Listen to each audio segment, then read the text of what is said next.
Hey.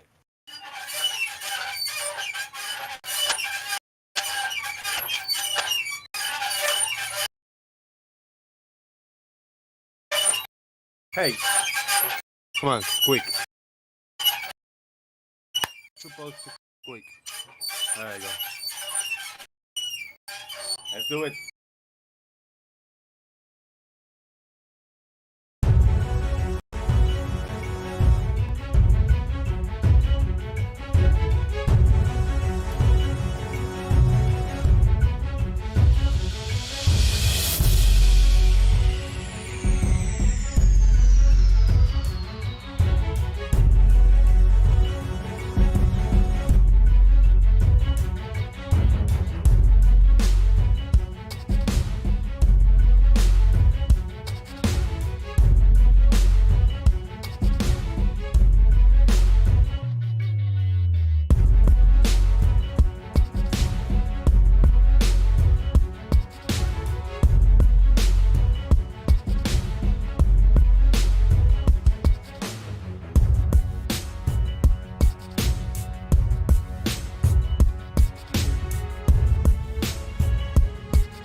Are we resorting to comedy hour now?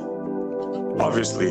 Gravity. La La Land is reserved for special people that double speak, that say open is closed, closed is open. La La Land, we are in La La Land. Gravity.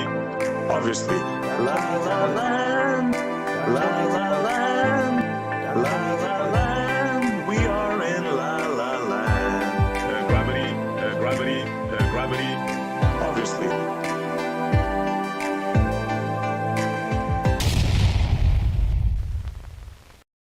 Here on the Daily Boom, in a mental retardation center costing PayPal and Super Chat. will be built is to identify all of the causes of mental retardation and to develop more effective techniques of treatment and rehabilitation. The ability to prevent mental retardation is our ultimate goal. To reach this point, YouTube, Discord, participants. and the federal government have all come a long, long way. Now, many of these Flat Earthers. are so severely retarded that it would be difficult, if not impossible, to take care of them at home. So all we can offer them is good care and sympathetic understanding. But there are others Flat Earther. in these institutions who really need not be there. Those are the ones that are classed as trainable or educable, and you'll hear more about them later.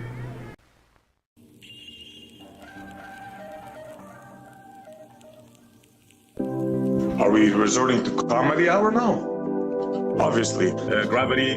La La Land is reserved for special people that double speak, that say open is closed, closed is open. La La Land, we are in La La Land. Gravity. Obviously. La La Land, La La Land, La La Land, we are in La La Land. Gravity. Gravity. Gravity. Obviously.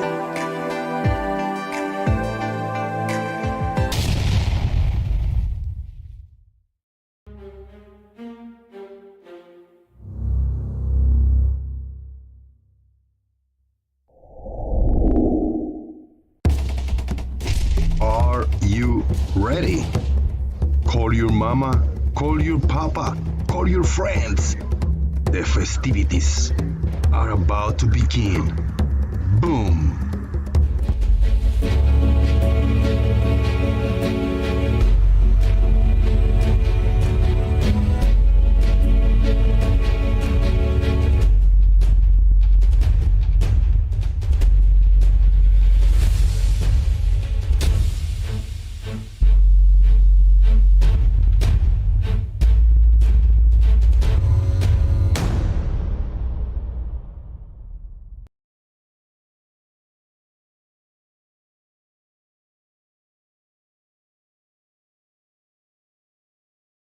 Oh wait, we're ready. Sorry, I'm listening in the watch page, and it's a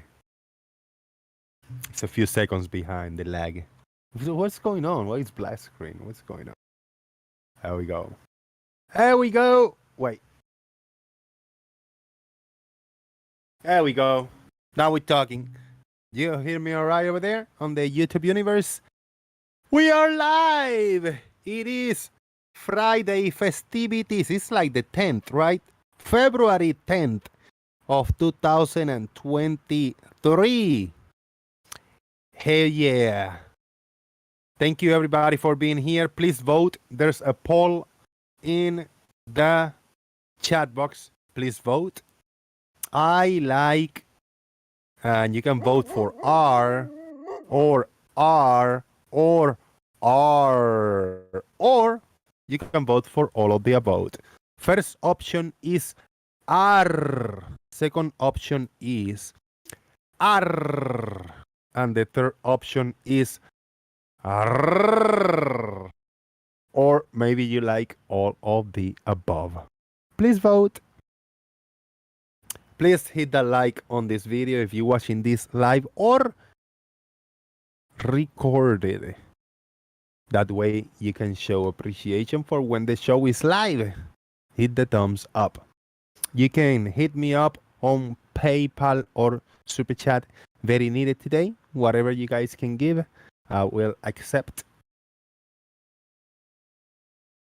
Join us on the Discord server daily. Boom. I posted a link in the YouTube chat box just a minute ago. Scroll up, find a link for the Discord server daily. Boom.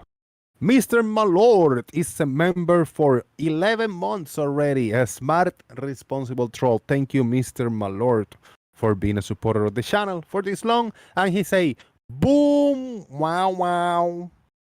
Did I say it right? Boom, wow, wow. Wow, wow. Something like that. Shout out to Mr. Malord. Shout out to John Hansen. Hey, John Hansen, I think he's a god. He's still a god. And he say, you need R for that. Thank you. No, I need more. You need R for. Shout out to the Squeaky Earth. I hope you guys heard it earlier. If not, here is to the Squeaky Earth one more time. Stay there so people can see you. It's my favorite. The lazy eye frog is my favorite. Shout out for coming in. My mom bakes cakes is in the house. RT96. Turingsten 2. Turing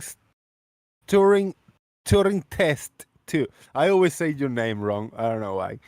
Turing test 2. Turingsten. I don't know where you got that S in between from. Turing test 2. Shout out to you, my friend. Fred Bailey. Am I exaggerating the R's today?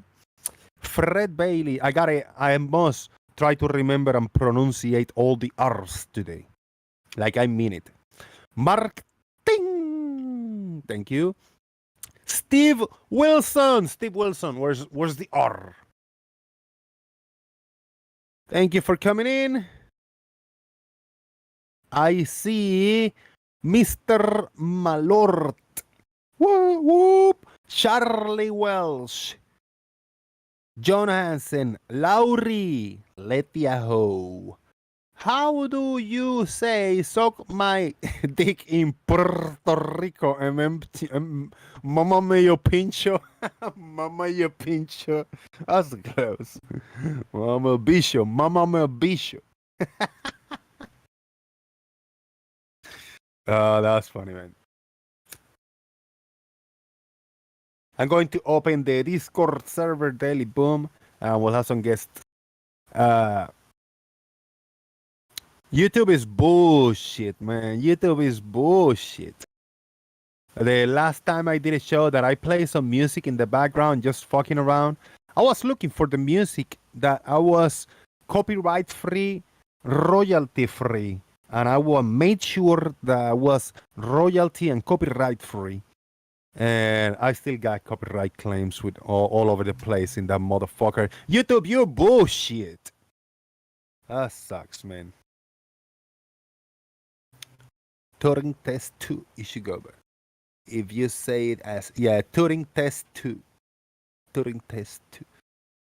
Dos. Can I say dos? I like dos. Because I have uno.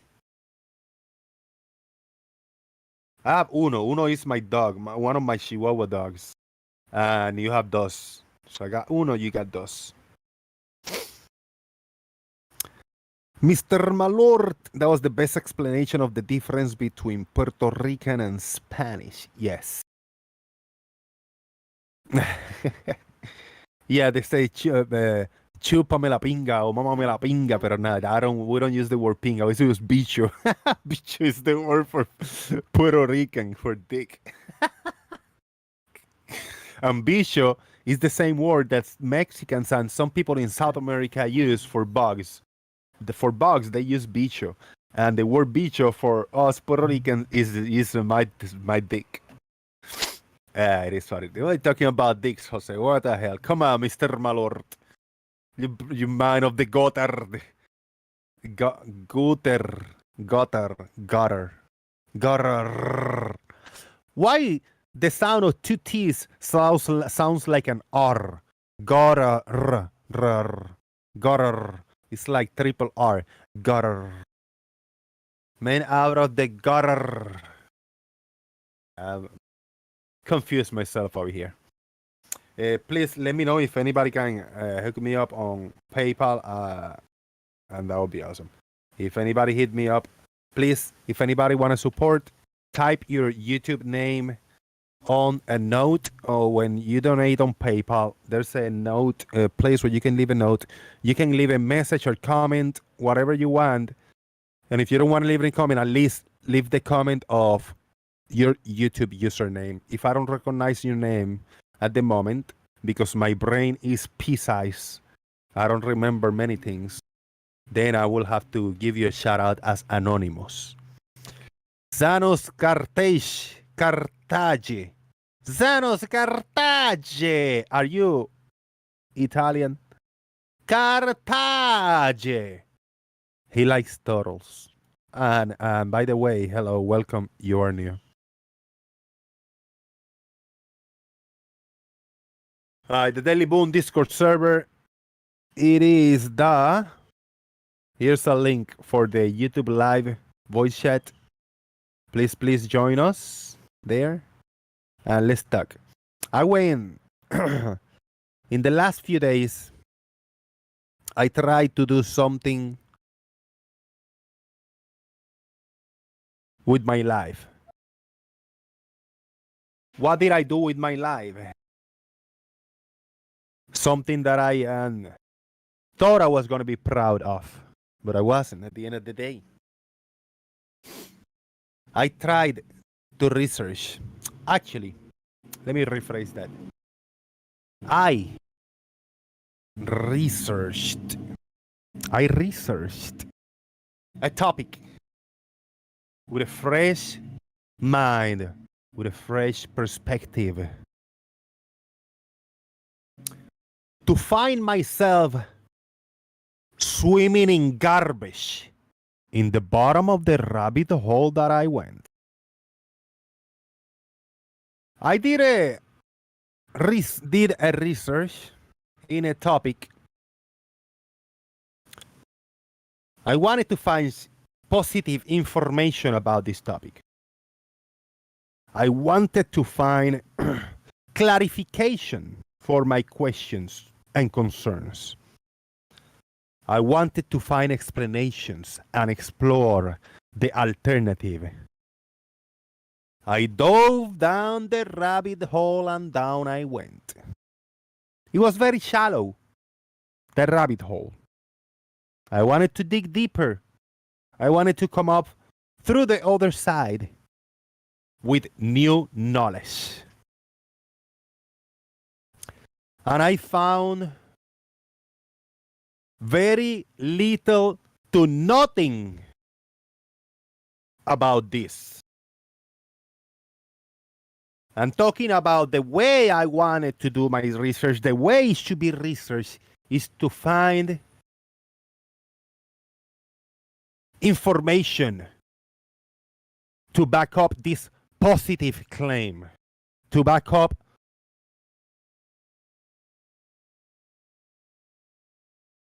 the positivism of this claim. If I wanted to find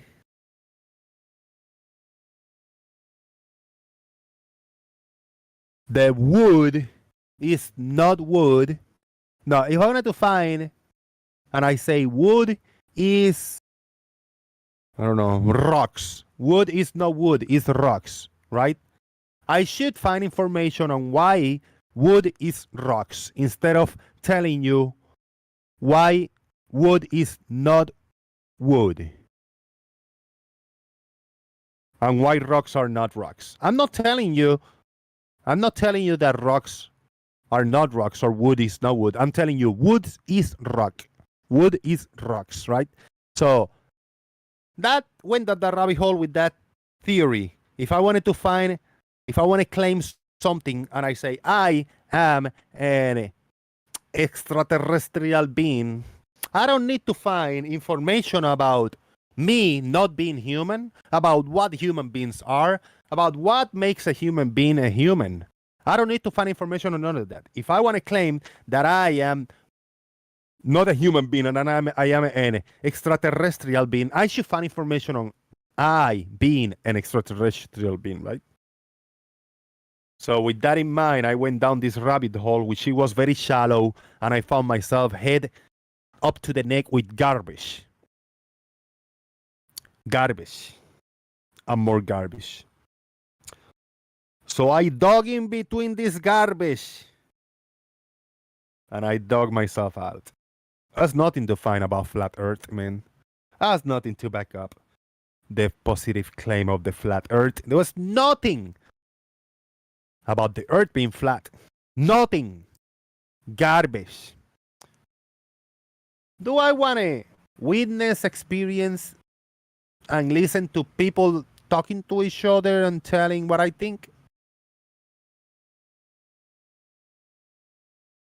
I want to listen to people arguing. Why do they think the Earth is not flat? I couldn't give 3 fucks. Do I want to listen to people to tell me why people think that it's flat? I couldn't give 3 fucks. You can think whatever the fuck you want. Do you want to tell me? Do you want to present me with something that actually measures or proves that the Earth is flat? No, you cannot. Nobody can. Nobody have been able to do it ever. Everybody that has looked into the flat Earth, everybody preaching the flat Earth bullshit, the only thing that they have come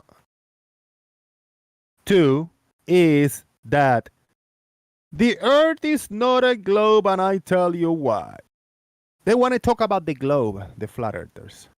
They want to talk about bullshit about something else. They want to talk about the Bible. They want to talk about history. They want to talk about philosophy. They want to talk about NASA. They want to talk about all kinds of bullshit, but not one single positive evidence or proof that the Earth is flat. Nobody can. Now, you can prove me wrong, and you can bring it here. You can tell me this is why the Earth is flat, and this is my evidence to back it up. That being said, the Discord server is being open. We have Larry, the legless lizard. Larry, the legless lizard. If you want to test your mic, do a mic check, you're welcome to talk. If not, everybody's welcome to join. Chike, I saw you around. Come on, Chike. Let's talk. Stingray, are you lurking in the background? Come on, let's talk. Bigus Dogus, have you joined us lately? Check.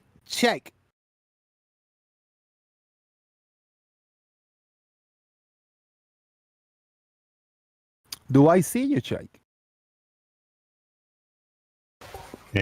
See me? No, I- you can hear me. I mean, I see you. It's a derpy white face with one eye to the northwest, one eye to the east. I mean, one eye to the northwest, one eye to the northeast, and a big smile. I see you. Is that you? Yep.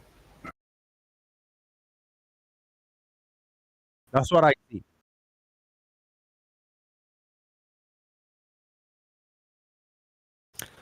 Please tell me that that's an actual picture of your face, Chike. Let's say not very far. Very good. And I thought you were black. That's funny. You know, different people think about me different things. I was told once that someone told me she thought I'm a midget. Ah! I wonder why, man. Midget, it makes no sense. I don't know. That's I was on camera at the time, and Oh yeah. she thought I'm a midget.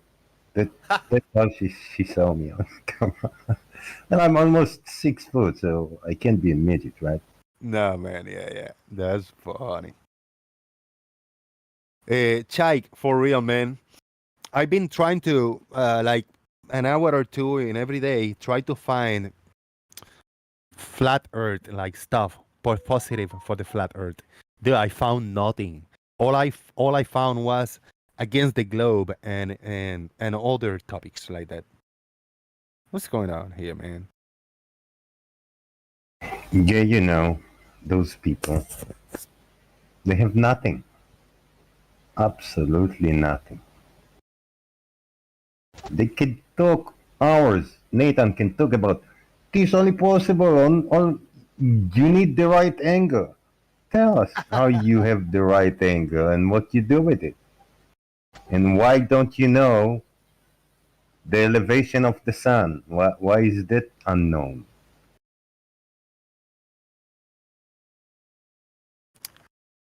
Let me give a big Turing test 2. Turing test 2. I see you, brother. Thank you so much, man. 1157 on PayPal. A little something towards expenses. All of the best. Turing test 2. Thank you so much, my man. Thank you so much, man. That's you know that I had 62 cents before you gave me something. That's all the money I have. I don't have any cash. I don't have anything in the bank. Nothing. I had like 60 cents, and now I got 12 something with those 11 plus you gave me. Thank you so much, man. Why is this? Why is this? How do you call? Fuck. There's a word. I don't come in. Talking about the globe. Why want to talk about negative about the globe? Not negative or whatever. Just flat earthers don't want to talk about flat earth. They want to talk about the globe. Why is this obsession? Obsession is the word. The truth seekers. The right? truth seekers want to talk about the globe. What is the obsession about it? That's fucking strange. No, I don't mind talking about the globe, but I think it's the only way that they can have some kind of discussion, because if they misrepresent the globe, if they don't understand the globe, and if they strawman the globe, they can have an argument. That's why they don't talk about flat earth, because they got nothing to talk about flat earth. The only thing that they can do is to talk about the globe, because they just don't understand it, don't know about it. Actually, I mean, yeah, I could give in a little more. I say they understand a little bit of the globe, and they know a little bit of the globe, but they just, I'm giving them something that they are smart somehow, because they intentionally just mischaracterize and misunderstand the globe, I think. I'd say this. If they know something about the globe, they never show it. Yeah. Because if they say something about the globe, it's usually a straw man that know what they call globers say, Yeah. but what they say, glober should say. Because their logic, you know, is sound.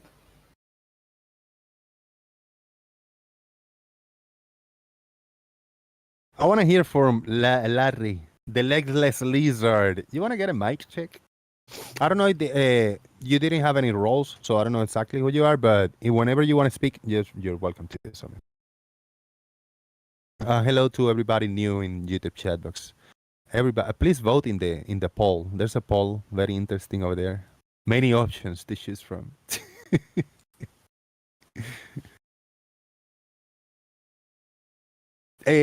Now they say, I want to talk about flat Earth, right? I want to tell you why the Earth is flat, and they instantly go to space to NASA. What does that mean? What does that mean for the flat Earth? I mean, what good did they do to flat Earthers to talk about NASA? Nothing whatsoever, because NASA has nothing to do with the shape of the Earth.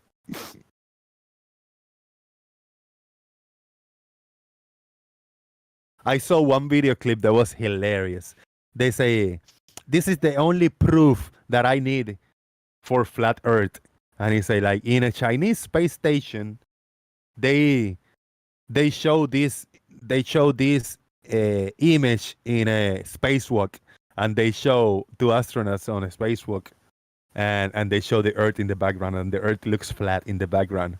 I say, how fucking hypocrites, and what a load of bullshit. It was like a parody. It had to be a parody, Because really, the only proof that you need to show me that the Earth is flat is a picture from space with astronauts on frame of the surface of the Earth. What about that, Chike? I mean, is it that some bullshit? Unfortunately, flat Earth don't have space. So Exactly. how do you ask for something that they don't have according to their model? Wait, no, they don't have a model. Exactly what I say. What kind of bullshit is that? You don't believe in space. You don't believe that there's a space and you can free float and all that kind of shit. How dare you show me a picture of a spacewalk and show me the Earth in the background as looking flat? You know, makes no sense.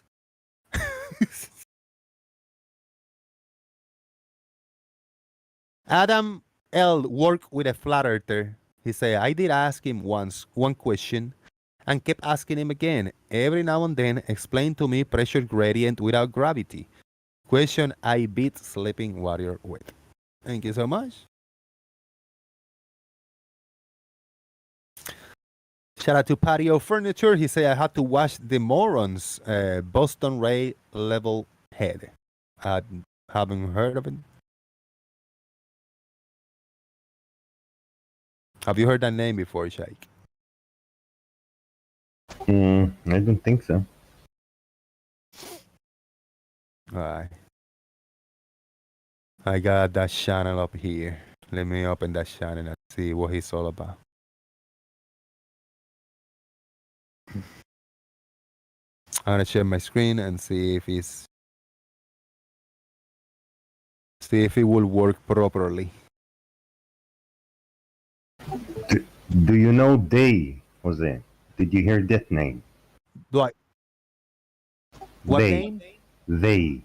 They. They. They. Yes. I keep hearing this Day all the time. Oh, who is they, right? Why is this? Hold on, I got a notification here. I don't know why. By the way, Jose, can you pop up this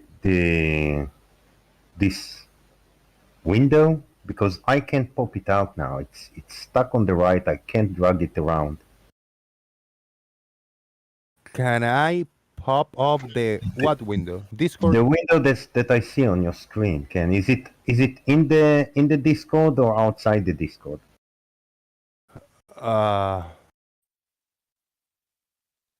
Don't understand. You watching my screen share now, right now?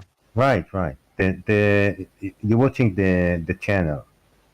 Yes, the YouTube live and names and cameras, not the chat. And this usually used to pop up. I could put it on the side next to Discord, have two windows, and now it's stuck there under, and I can't move it around. Really? Yeah, and what's all these things that floating there? What's going on? I don't know, man. What's going on here? Okay, if I click on YouTube Live, you're in a laptop, right, or PC? I'm on PC. Okay, so if I click on YouTube Live, it shows the icons, the 4 icons. And then in the bottom right, it's got the pop out. Right. And now I click the pop out window. Let me see. For my end.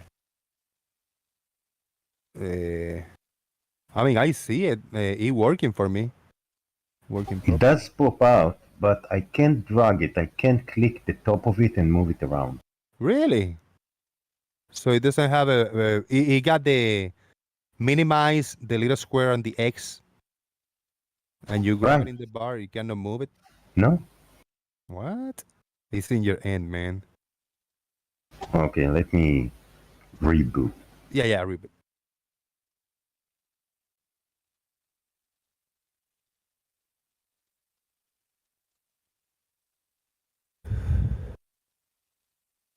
Damn, they assholes. Levelhead debut. Who is this Levelhead? Let me mute. I don't want no music and take any chance.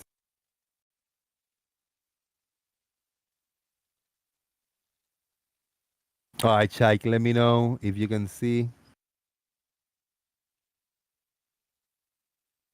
No, The world of science. No music.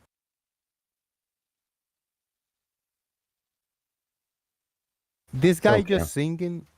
Yeah, is this guy just singing and dancing here? I cannot. Yeah, no.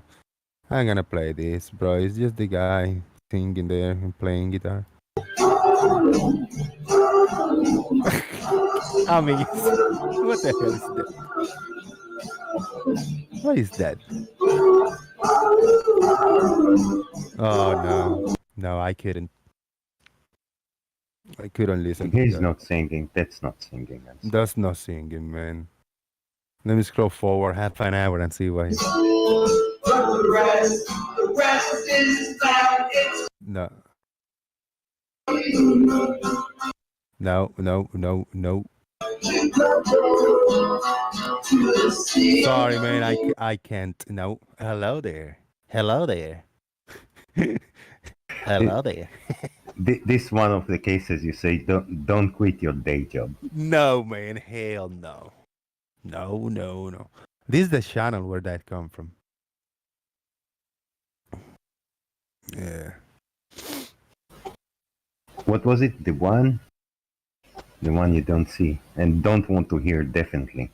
Yes, the one you don't see and don't want to hear. Clouds and curtailing, waiting for Shoo Shoo. Spot facing the clouds. I mean, really? He's flat earther. I think so, yeah. Let's see some of his flat earth proofs. Yeah, this is some of the proofs. I bet he got a bunch of live shows. 8 hours. 5 hours. 4 hours. 7 hours streams. Oh, man. Look, that must be something. 7 hours and say nothing. Dude, the 7 hours. I'm gonna click in one of these to see what they... I mean, what do they do for 7 hours? What kind of bullshit? He must have at least 100 guests. Let me click over here. Within us. About an hour. It's given me the power to speak and convey this message to you, and I want to share with all the world. Jah is coming. We're building our third temple within us. Oh no.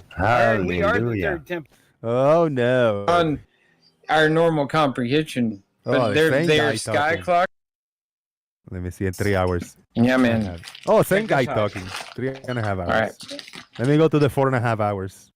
We're gonna Oh, like the we're same gonna have guy the still streets of talking. gold. Let me go to the 'cause we are 5.5 the hours.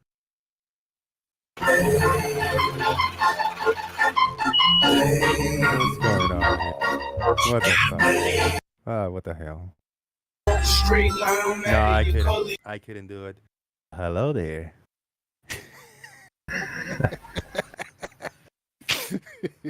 Shout out to Obi-Wan Kenobi, man.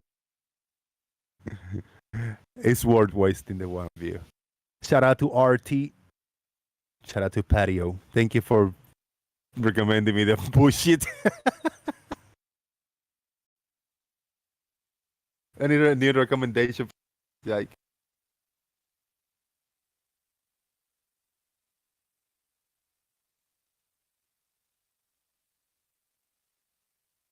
I think Patio Furniture does videos. Does he?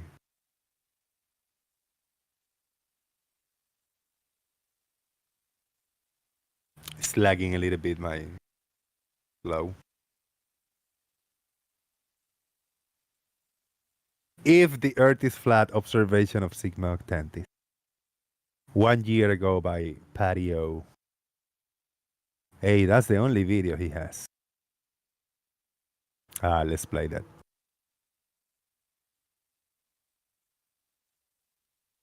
I just click on loop just in case I gotta run. At least there's something in the background. This is brought to you by Patio Furniture.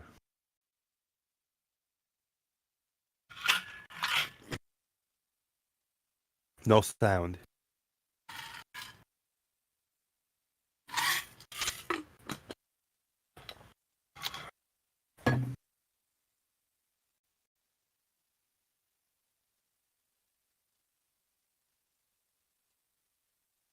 Is there any sound? For real? No. If there is, I don't hear it. No, there's no sound. That's it. Thanks for No, watching. that was quick. That's it. All right, let's give it sound. If the Earth is flat, Sigma Octantis observation of the southern pole star from South America, Africa, and Australia. Sigma Octantis, the current southern pole star, can be observed from the southern tip of South America, the southern tip of Africa, and from Australia. The star is observed from all three locations while facing south. This observation is not in question and cannot be denied. So, how would this be possible if the Earth were flat? Let's take a little look, shall we? Jose, I will challenge that statement that it cannot be denied. Go ahead, try me. There we go. Go ahead, try me.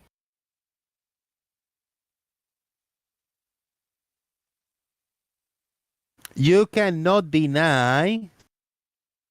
It's not in question and it cannot be denied, man. How is it possible if the Earth was flat, Chike? Did you observe it? No, I did not. So how do you know? Many people have observed it. Shadow giants. There's people that live in here and have observed it while facing south. There's people that live here. How do you know? How do you know? They tell you they live here. You believe them? I don't have to. I don't think that why they lie. Why would I lie if I tell you I live in Florida, USA? I don't have to lie about that. Cheers. How could I prove to you that I am in Florida, USA? You can't. You would believe me. I won't. There's no such thing as Florida. I never saw it. I saw Boston, so yeah, I know it exists, and New York, but Florida? Never heard of it. This sound like a you problem, Chike. It doesn't sound like a normal person problem. I just said I can deny it. Oh, you can, yes. Yeah, you can deny it, and you won. You win. Let's see what else he says. Not possible. Oh man. Yeah, you win. You can deny it. You're right. Clearly, this observation cannot. Let me do it like Rumpus. This observation cannot be made or explained if the Earth is flat. Therefore, the Earth cannot be flat. Of course, it's possible on flat Earth because you don't know how the lights in the sky works. There's no way to know how the light in the sky works, and that's it. Well, what you tell me, it's not possible. How do you know? Well, here is your feedback from Patio Furniture. You are a turd in the punch bowl. That's his rebut for that. You are a turd in the punch bowl. Shout out to Patio. There is not flat Earth. There is an anti-flat Earth, and you know those are shields. Yeah, that's a good. Actually, you raise a good point, Chike. That's a good exercise. How can one prove the location where they are at the moment they speaking? I mean, to people who actually deny everything. How can we do that? Right, that's not possible. There's no way to prove something to someone who denies everything. Simply no way. Yes, you can. No, you can't. Yes, you can. No, you can't. Prove me You something. win. Right. I don't believe you can. Hello, did you guys just open up now? Hello. Yeah, pretty much. 2 minutes ago. She's chatting, but now if you find a person that do not even believe like you when you're talking about, all right, let's set up some parameters and see where can we get with the conversation. I live currently in Florida, USA, right? In the North America, in Florida, in the southeastern coast and little peninsula. And if the person tell me, I don't believe you, prove it to me. What do you guys think can I do to prove to him? I mean, is it even necessary to have a conversation with a person like that don't believe where I am? Oh, God, no. Absolutely not.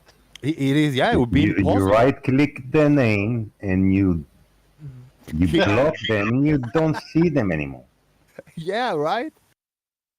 There wouldn't be a chance in hell for you to have a discussion with a person like that, because where can you go from there? Everything will be, no, I don't believe you. Everything will be false, fake, bullshit, you know. And then you ask them, well, if I can't show you my evidence, would you generate your own evidence and then we can talk about it? No, I'm not going to do that. I'm not going to do your work for you. Do your own research. Well, I have, and I just shared it with you, and you say you don't believe me. It's a mundane claim that's easily reproducible, as most of the ones are that we test. Well, you know, Gary would say that's just an everyday, normal everyday perspective. You don't understand it. Ah, yes, the magic perspective that they haven't defined. That you don't understand, but he can't explain. Yep. He can. Things get smaller in the distance. It's the you don't understand fallacy that they use a lot. Now, no, I had a point, and thank you, Moyock, for being here. Moyock and Chike, your thoughts. When in the beginning, actually, I saw this as a good point. I said, yeah, they're trying to hide the flat earth because they don't want us to know, to see what's beyond the flat earth, that there's so much world and life and land and unexplored bullshit and civilizations and all kinds of shit out there on flat earth. And in the globe, you're just trapped in here. You have heard that argument, right? Of course. Both of you. I say, well, but why? Why would they lie? And they say, well, because they want you to know that you are trapped over here in this globe and there's nothing to explore. But with the flat earth, there's so much. But realistically talking, if you think that it is a flat earth, and let's say roughly as a Gleason map with the North Pole around, the parameters holding the water scene and the continents sorted out in the center, and the North Pole in the center. That's it. That's it for the flat earth, because they claim, they say, and all of them insist that they cannot go anywhere because they'd be stopped in Antarctica. They're just stuck in here. It wouldn't been able to way to escape past Antarctica. But in the globe, there's actually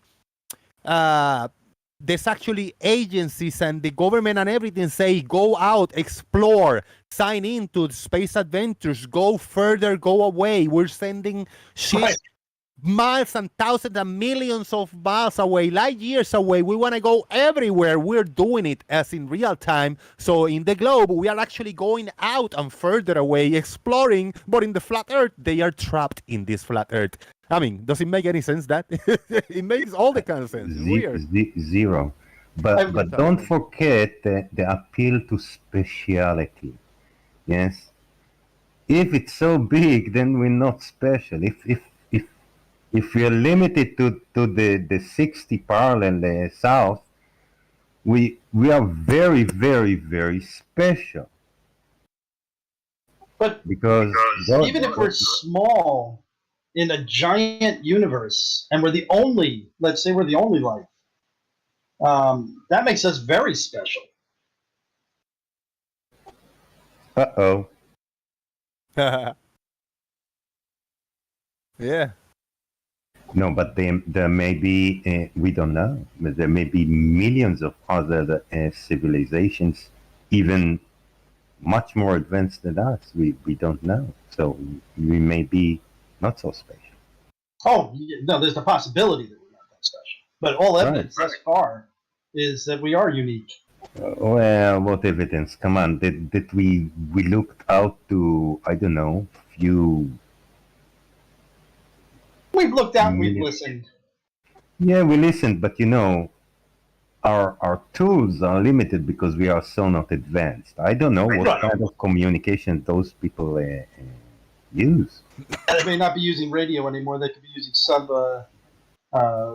hyperspace for communication for all. Right, we have no clue what they use. One of the 11 dimensions of the what is it? Multiverse? String theory. The other thing that I find really funny, though, is when we talk about, well, they're hiding the lands from us. Well, every time we've found new lands, we've populated them, and the rich oligarchs have become fabulously wealthy from it. So why in God's green earth wouldn't we want to explore new lands and populate further? Yep. Because the sunlight doesn't get there due to perspective. Oh, but it circles around you when you're standing at the South Pole. But it doesn't because Jin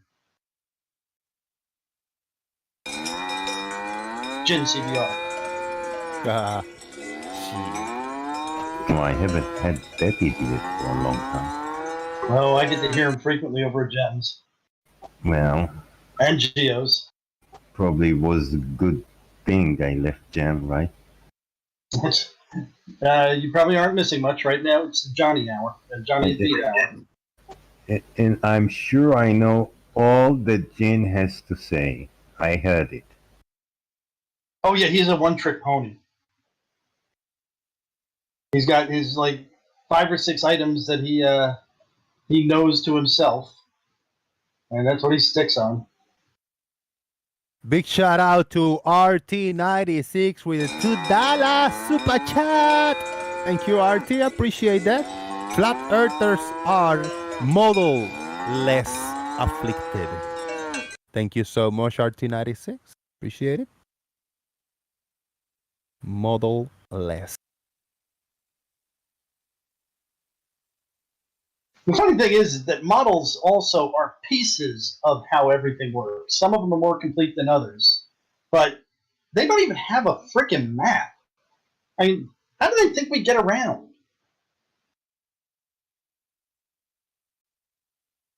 Yeah. How does my friend who owns a sailing vessel that he's been all around the world on get to his destinations? Sheer luck. Yeah, I think I have no idea how big the Pacific Ocean is. I just hope I get to the other side. How much food should I bring? I don't know. Yeah, that should be the easiest part of building a model, which will be an illustration of the final product. How will it look? I mean, or the product that you want to sell. That's the easiest part of the model. How, I want to build a new car, and the car is going to look like this. It's going to have.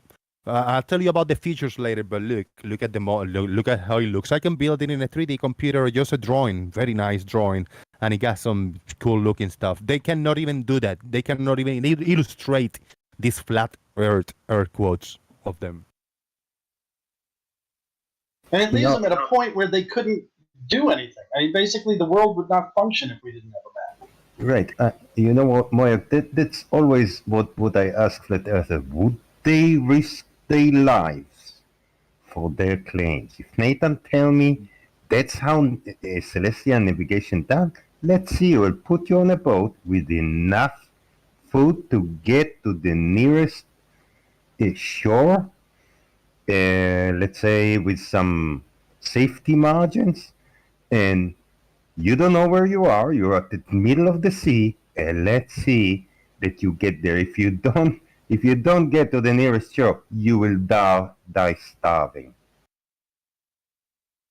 And we could be nice to them.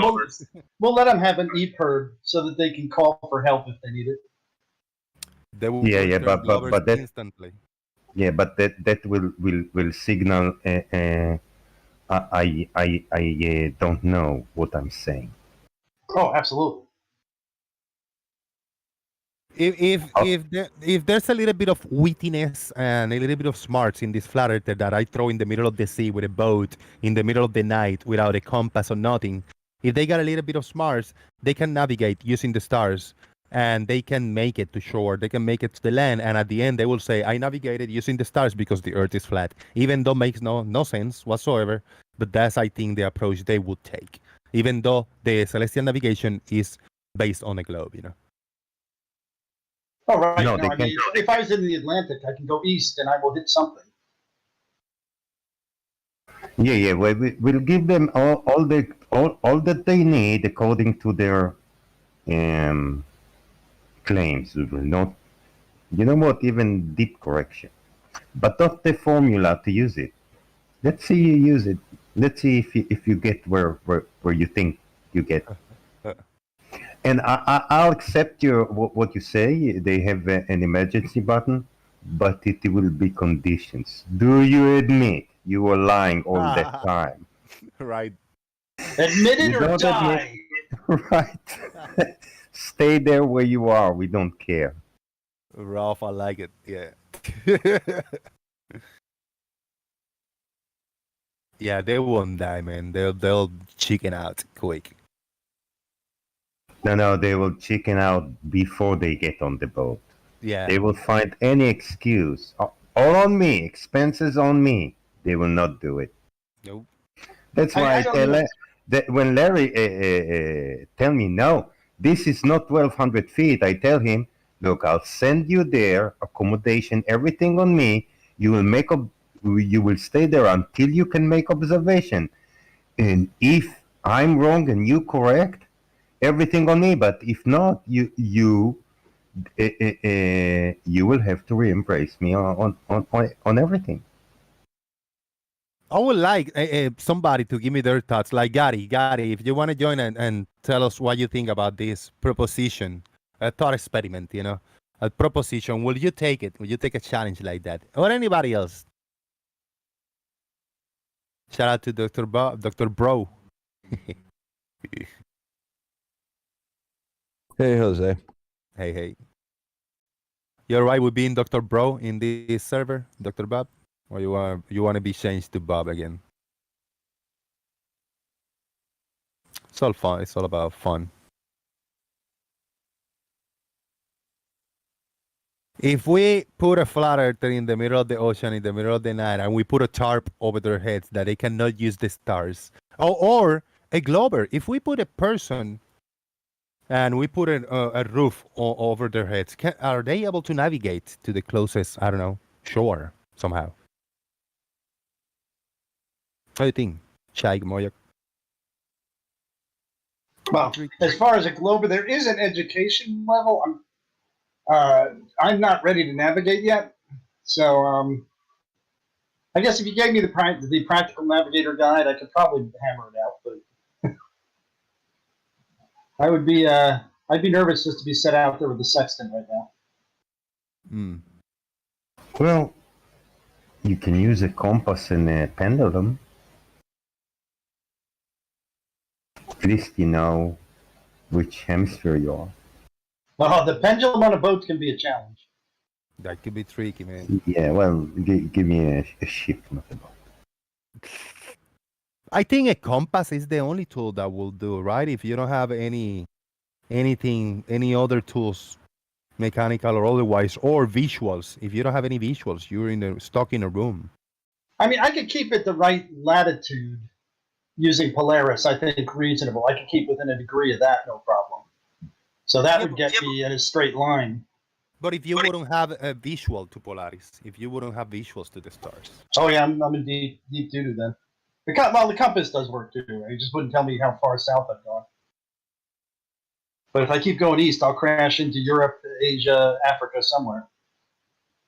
Or Europe or Africa. Not if you're between Australia and Antarctica. You want to. Oh, I got the whole world. You're dropping me somewhere on it. Yeah, somewhere on there. You want to be in the North Hemisphere, right? I could determine if I was in the southern hemisphere based on the stars.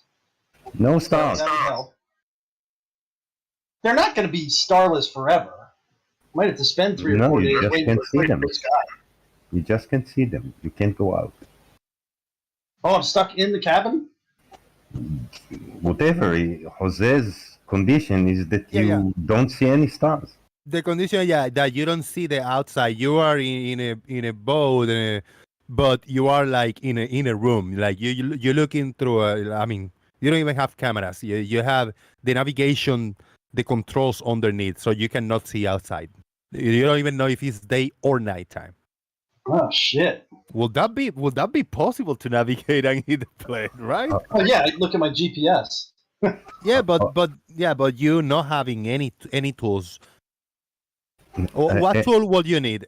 Do you think a compass is the best tool to have? I mean, if there were options to have a sextant, a compass, whatever, pendulum, gyro compasses and shit, other tools, not GPS or technology like that. I think you pigeonholed me. I don't think I could navigate like that. Right. So, well, you can change latitude and try again.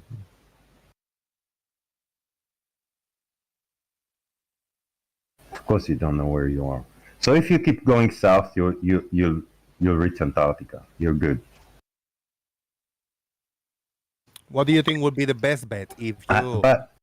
If you are dropped and you got a compass, will it be going north, or going south, east, or west, following the compass? What do you think will be the best bet to reach land fast?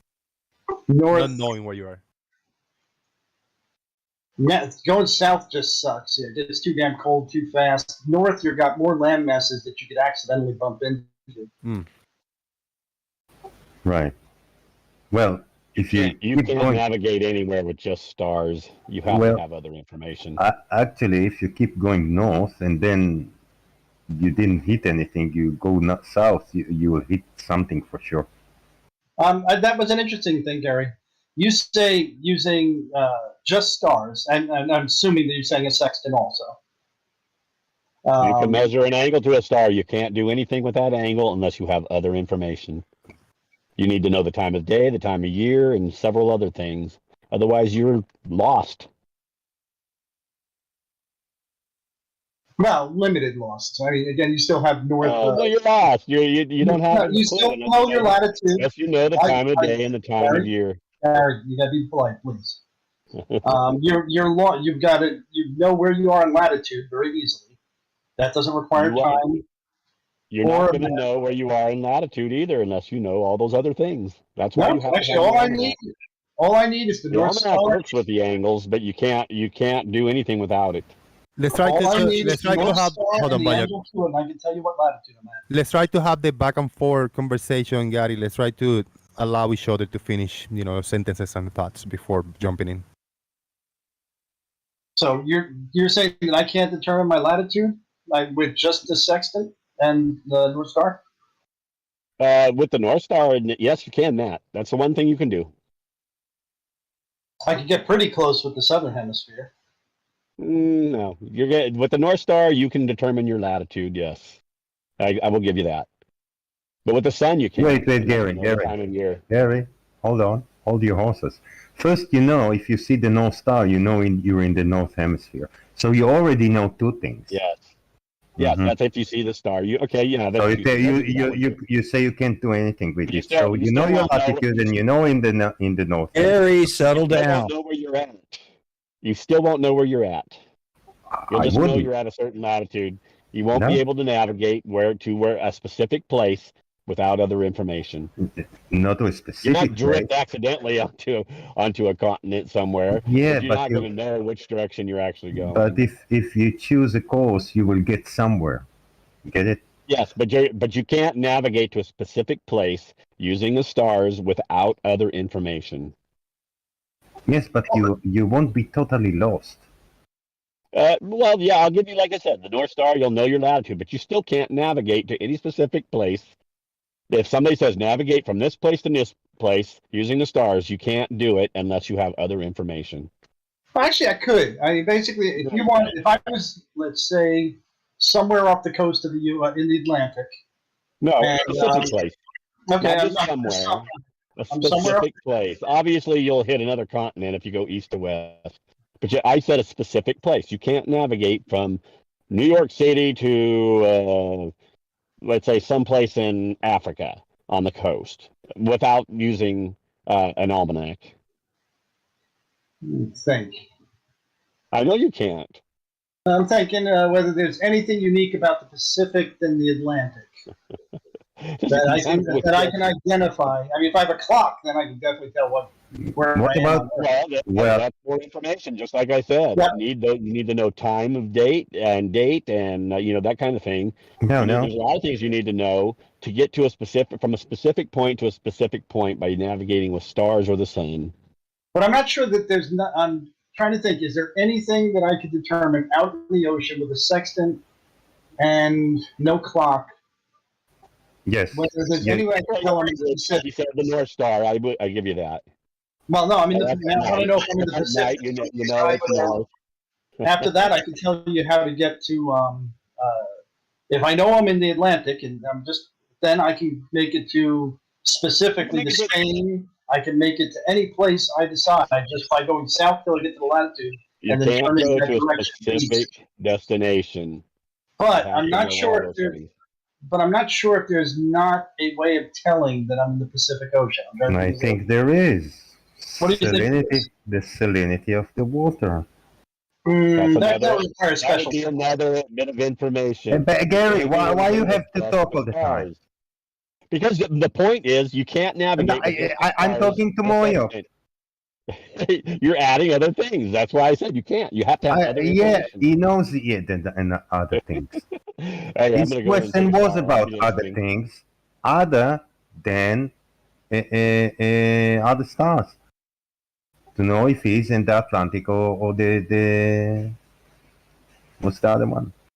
Pacific. Well, I would say that if you wanted to do it with the absolute minimum amount of equipment, you would need a board with a vertical nail in it, a level. You would need an accurate watch set to Greenwich time, and you would need to know the declination of the sun. Now, with that, by measuring the shadow of that nail, you could find your latitude, combined with, of course, with the declination of the sun. And with the clock, you could check the time when it's exactly solar noon. So I guess you would need a compass as well. But if you measured what time it was solar noon, you could tell how far you were in longitude. So that would be the minimum that you would need for a rough estimate of where you were. So you just agreed with me that you need other information. You can't just use a sextant. You are correct, Gary. Thank you. We agree once. For once in your life. Well, I mean, when he's not wrong, there's no problem agreeing with him. But he is correct in this time. Wait, what did you say you need to know? All right. Well, you'd need a board with a nail vertically placed in it. All right. You would need something to figure out whether the board was level, say like a little, little round bubble level. And then what you would need to do is you would need to have a compass to tell what direction was true south. You would need to know the declination of the sun on that day, and you would need an accurate clock set to Greenwich time. Hold on, compass don't tell you what the true north is. I would say just measure the length of the shadow. You will know exactly when. Shadows will be the key. Shadows will be the key. Yeah, you could go for the longest shadow, or the shortest shadow, excuse me. That would be solar noon. And, you have true north. You would still need a clock to tell you what the difference between your local solar noon and Greenwich time was. You would need to know the declination of the sun on that day so you could calculate your latitude from the length of the shadow. And I would think that would probably be about what you would need to get a rough estimate of where you were. Bob, is there any way to tell that you're in the Pacific Ocean or the Atlantic Ocean without tools, without the clock and stuff? Well, yeah, if you're off San Francisco, you're in the Pacific. Yeah. If you're off New York, you're in the Atlantic. But you would have to have some way of roughly figuring out your latitude and longitude, and you could do it with that minimal equipment that I just gave. Right. It would be tough to do, but that's what you could do. I'm kind of working on a problem right now. I'm going to try and measure the distance from the Earth to the Sun from my backyard this week. So wish me luck.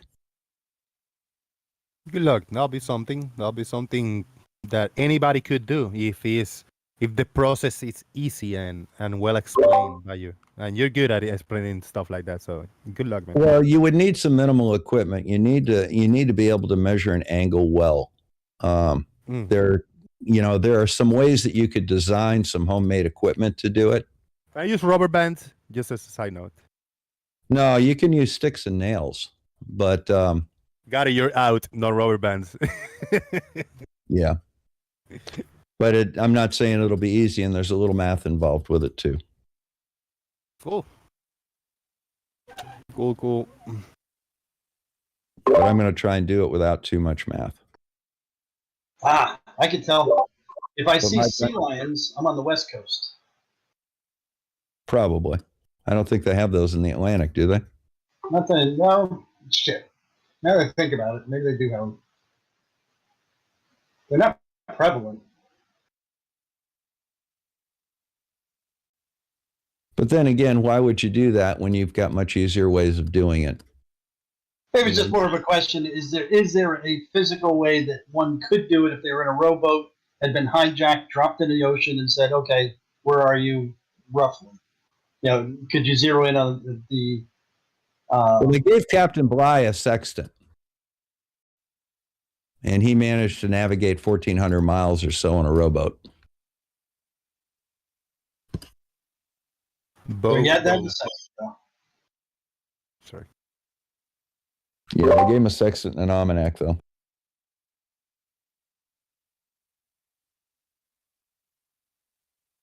Have you did a demonstration how to use a sextant, right?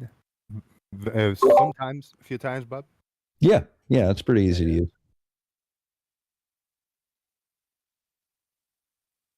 I was confused once over here with a picture over here. I said like, "Wow, I don't understand with the different like lenses and things." I don't know. I was just confused.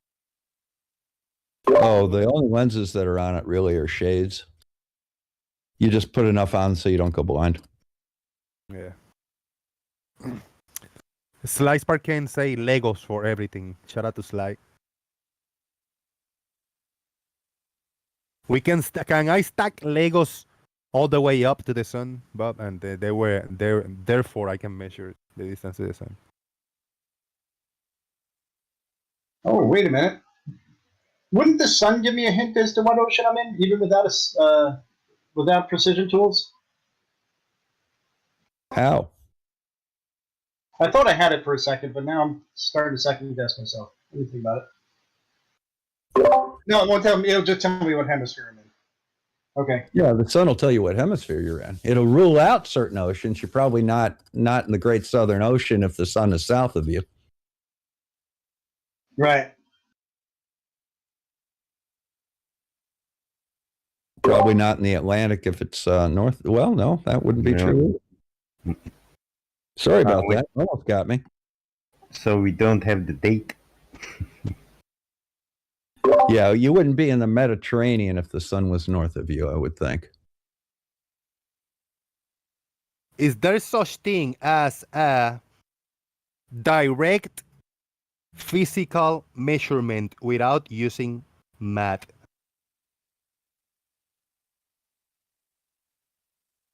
I heard that the other day. All I need is a direct physical measurement without using any math.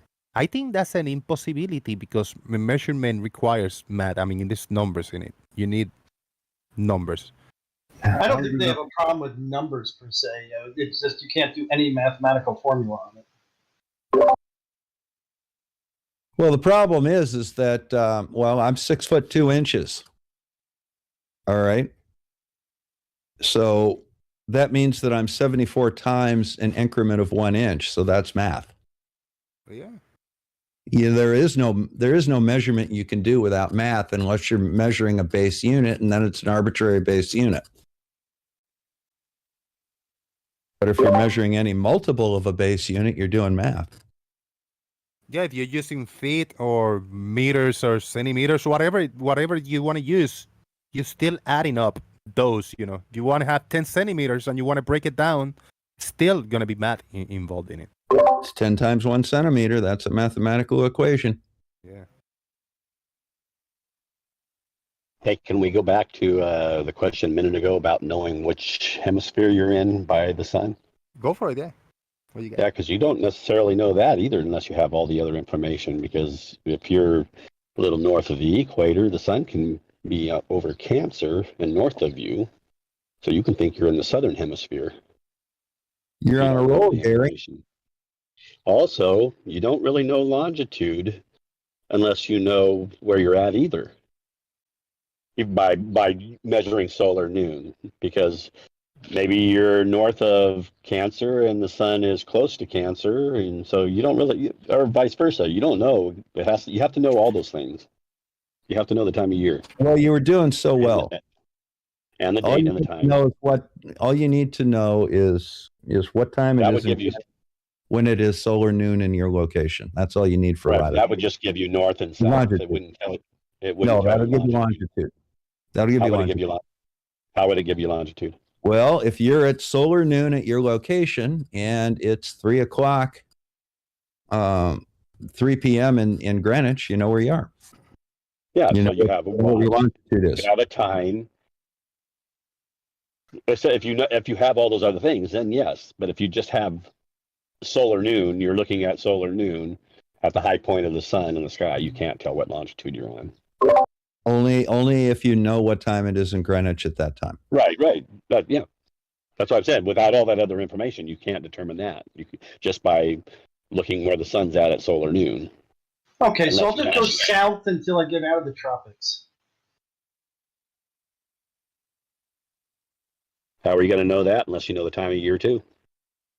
Because eventually I'll be outside of both tropics. I'll go north. Or I'll go north. That's a guesstimate. Well, actually, you could do it a little quicker than that. All you would have to do is find solar noon on one day and measure the height of the sun, and then sail due south. Now the sun will either get higher or get lower, and that'll give you an idea of where you are. It'll do that no matter what. Yeah, but it'll get higher or lower in a direction. Well, or it's getting higher or lower in the southern sky. Yep.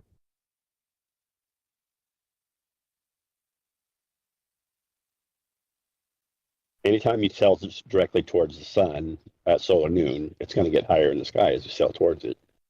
Doesn't matter if it's in the southern hemisphere or northern hemisphere. But it gets lower in a direction. Yeah. Has to do with if you're going south, does the sun get higher or lower? But you could be north of the sun, and the sun's between the equator and Cancer. You could be north of it, sail towards it, and it's going to go higher in the sky. Or you could sail away from it. It's going to go lower in the sky, even though it's in the northern hemisphere. Correct, but you don't have to go all the way down to the southern hemisphere in order to get the sun north of you. That's the point. No, you don't have to go all the way down to get the sun north of you. You just got to be south of the sun.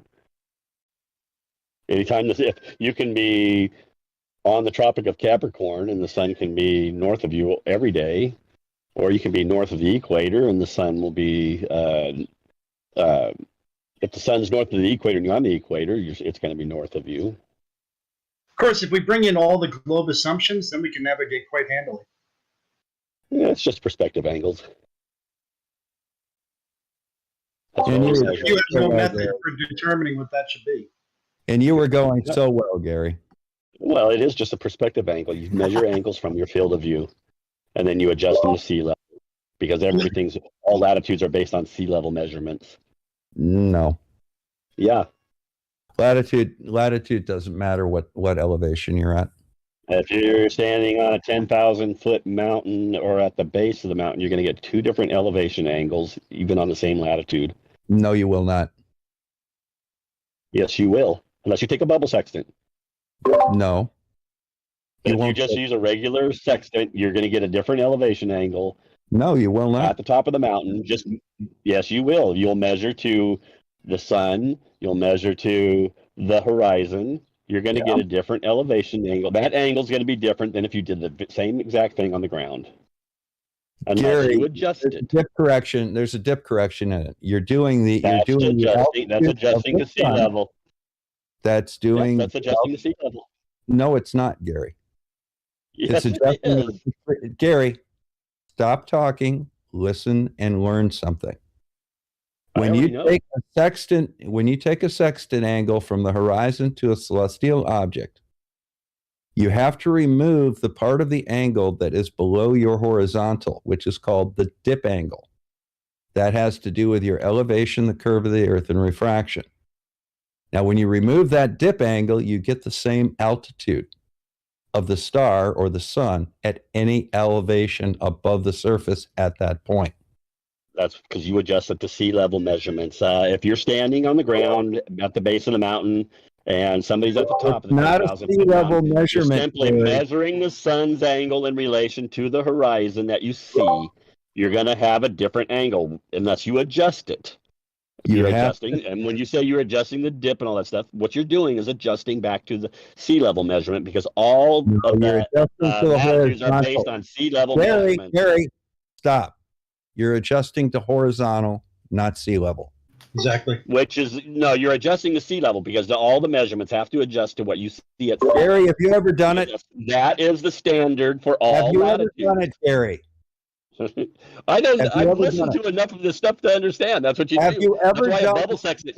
That's why a bubble sextant will work at any elevation. It'll have the same perspective angle because you're measuring to the bubble. Horizontal. You're taking the bubble, you get the bubble in its proper place by being horizontal. So you're getting the same perspective angle that you would have at sea level. So what you're doing is you're finding horizontal. That's the whole purpose of the dip angle selection, is to find horizontal. It's the second best method. It's a second best method to use a dip angle because you can do it just with a bubble sextant.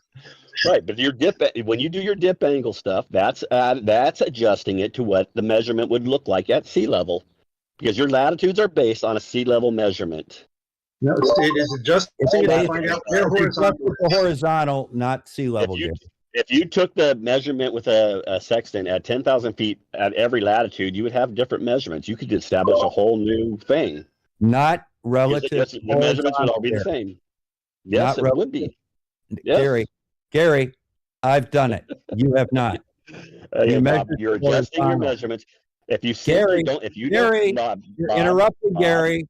Stop being childish, Gary. If you don't put a dip angle and add that into your equation, you simply measure the angle of separation between the sun and the horizon from the 10,000 foot mark to the sea level mark. It's going to be a different angle. Gary, you're losing credibility. You're losing credibility by the second, Gary. Every time you interrupt, you're losing credibility. But you are absolutely right. But like you're doing right now, I'm trying to say something so you understand. You are losing credibility. I'm losing credibility. You did it again. You haven't let me get to the end of my statement and tell you why I say that you're losing credibility. You are losing credibility every time that you interrupt and not allowing the people to finish their statements. Every time that Bob talk or Moyock Man, you interrupt them before they finish their statements. Therefore, we just kind of zone out because we didn't want to hear you at that moment where you wanted to clarify or say what you wanted to say. We wanted to hear what they had to say first, but you, by interrupting them, we're not paying attention to what you're saying. If you wanted to be paid attention to, you have to allow people to finish their statements, and then when it's your turn, then you will be able to speak, Gary. But no before. you no whenever you want to talk like no, I want to talk now because I know what they're gonna say. I know how they're gonna say it. Therefore, you lost all the credibility by just leaving, rage quitting because you are being told, Gary. Sorry, shout out for Gary for attempting to participate, even though that's an impossibility. Sorry, guys, I took your game away. I didn't do anything. I just muted him so I can finish my point, but he just rage quit. Sorry, Gary, you're so butthurt. Go ahead, Bob. Yeah, all measurements on a sextant are based, well, unless you're, with one exception. All measurements on a sextant are based from your horizontal at the point of observation and has nothing to do with sea level or anything else. The exception is when you're doing what I'm going to be doing here in the next few days, and that's measuring an angle between the sun and, between two celestial bodies rather than involving the horizon at all.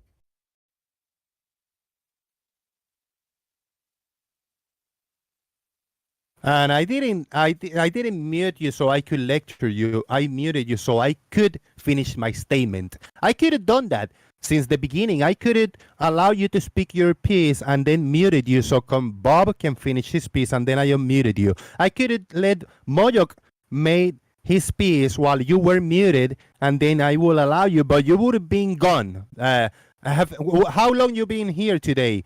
20 minutes, you would have been gone 19 minutes ago, the first time I muted you. But I allowed it because I told you, try to have a conversation and allow people to finish their thoughts. But because you didn't do it, I had to mute you so you could hear me saying to you that you have to allow people to finish their points. But because you are unable to do it, you had to rage quit, whine, bitch, cry, and go to the chat box and keep spamming your bullshit. Sorry, Gary. You cannot deal with adults. And my question to Gary will be, what does it matter how many things you use? How does this thing that you can't do anything just with an angle help his case?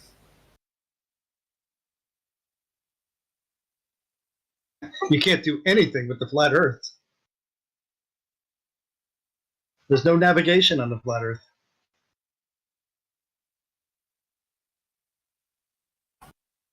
You can navigate on the globe and then come back to the flat Earth.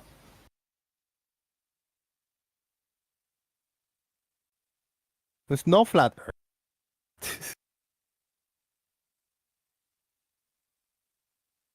Gary, you can't handle the truth. Yeah, that was on you, Gary, man. You were muted because you kept interrupting people. And when I was going to tell you that specific thing that you were interrupting people, you kept interrupting. What else is there to do? Mute you so I can say what I had to say. But you didn't like that because you wanted to keep interrupting. No, man. I mean, he's getting old, man. Jose, that's the typical flat Earth strategy that they use. They try and talk over you and try and interrupt your chain of thought, and it's just being disruptive in the conversation. It's typical flat Earth science denial type strategy. It's the only way that they can play at the end like, oh, they couldn't beat me, I beat them, because you weren't listening to any points that anybody was doing because you were talking over every point that they were doing. No wonder why you think you beat them with your words, because you were taking over the microphone. Shit. And another question to Gary. Why can't you never explain yourself live and you have to send us to some video you made, but you don't remember what's going on in that video? And I know I can be annoying, and I kind of stretch it a little bit. When I want to make a point, but I get interrupted and I have to mute somebody, I have to repeat it and then stretch it 10 times longer than what I was going to say. So if you want to piss me off that way, I can babble, go along for a longer time that it was necessary. So push me and get what's coming to you, No, you can't go longer than Gary. No way. No, I can't. But at least in a point that I'm ready to make, a short point, if I keep getting interrupted, believe me, I'm going to stretch it as far as I can. But if you use this strategy like pause, don't say anything, wait for a minute of silence, then the minute someone tries to say something, continue, then I think you may get close to match with it. Gary's asking me if I'm still ranting. No, Gary, I am talking like an adult with adults. You see, talk and let talk. That's how adults speak. Did he ever claim he's adult? Well, no. Yeah, that's a fair point. That's a fair. Even though knowing that this show is not for children, I mean, who knows? I actually haven't asked him if he's a children or an adult. You know? Child. Yeah, 4 point, Gary. Next time you come in, you gotta tell us if you're an adult or if you're a child, so we can treat you differently. If you're an adult, then then you know how adults speak. One person speak and then the next person speaks. No cutting in between every other word because that's something else. Oh man, I'm such an asshole, but it's true though.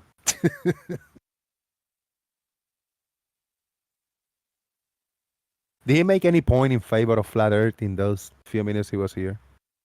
Like positive claims for flat? No, it's mostly that you can't navigate with no tools. Okay. Of course. You ever notice when I ask them if they've ever used a sextant, they always have 12,000 other answers, but they never answer it directly and say yes or no? Yeah, that's true. Gary, in the future, talk less, listen more. You might actually learn something. Gary will keep interrupting until the cows come home. That's a good one, Paul. Appreciate that. But the cows are home. Yeah. No, but home over here in Florida. How's the damage over there, Jose? Are you starting to get back together again? Yeah, everything is good. It's straight over here. Like with the hurricanes and stuff. Yeah, you took a pretty big hit, didn't you? Yeah, no, actually over here, no. In the Tampa Bay area, no, man. In the last few hours, it steered south, a little more south. So we got hit by some like outer bands and stuff, but we didn't get hit directly, like few hundred miles out. Same thing happened to me with Andrew. It made that it was supposed to actually hit my house, the eye, but it made that last minute jog down to Homestead. Oh, it was scary, man, because if it would have hit over here, I live in a mobile park, you know what I mean? And everything would have been gone because I saw the destruction it did when it went directly, and yeah, it was rough. So yeah, we were last second. I want to call it a miracle, whatever you believe in miracles or not, man.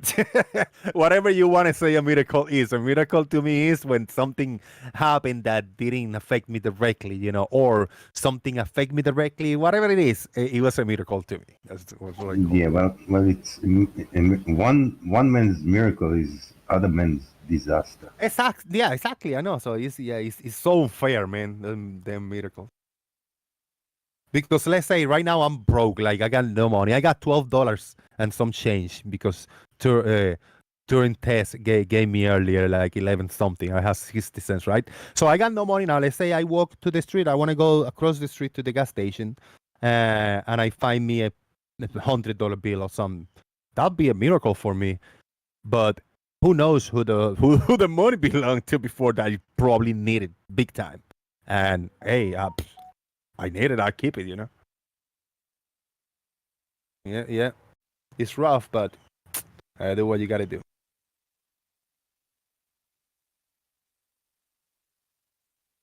You see, now we're talking. Now I got a little more because I got $10 now that just dropped.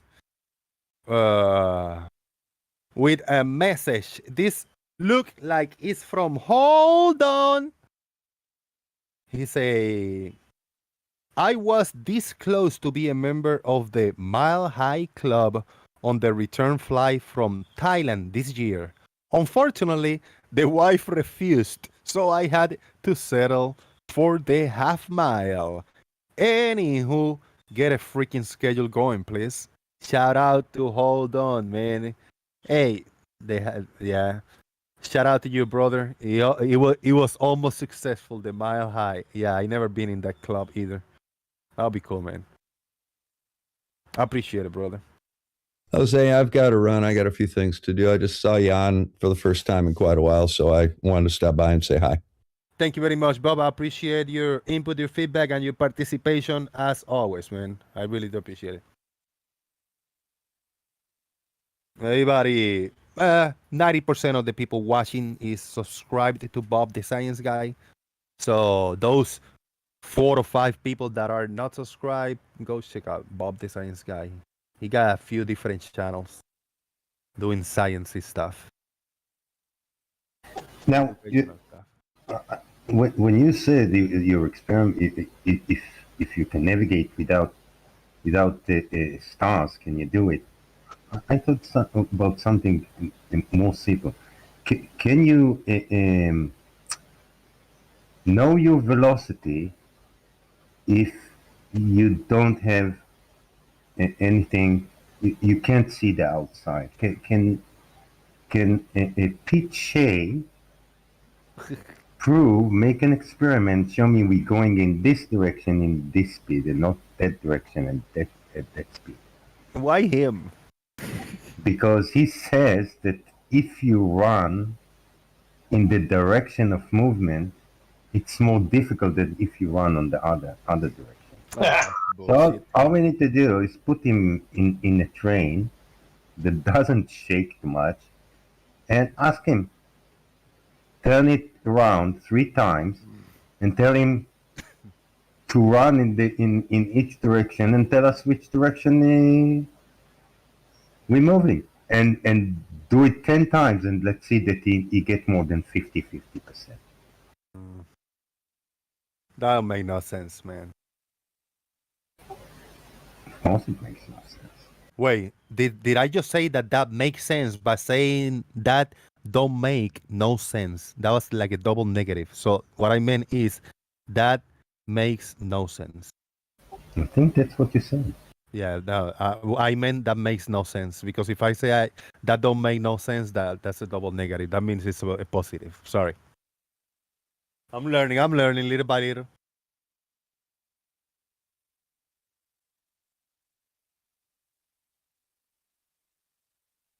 Yes, Garrick. So can you answer me how this assertion that you can't do anything with just the angle help your case of flat Earth?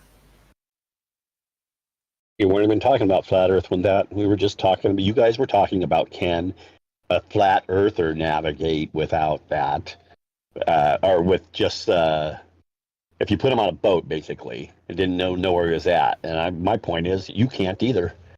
With the sextant, we weren't depriving him from anything. With a sextant and other information, everything. With a sextant and other information, it works perfectly on a flat Earth too. Well, no, globe assumptions. All the whole almanac is a globe assumptions book. Well, no, they're just angle assumptions. You would measure angles, and the angles give you a distance. It works perfectly on a flat Earth. Those angles are all derived from spherical observations. They're taken from observations from wherever you're at. They're perspective angles. They work in places you haven't been before. They will work anywhere. They're just straight line distances.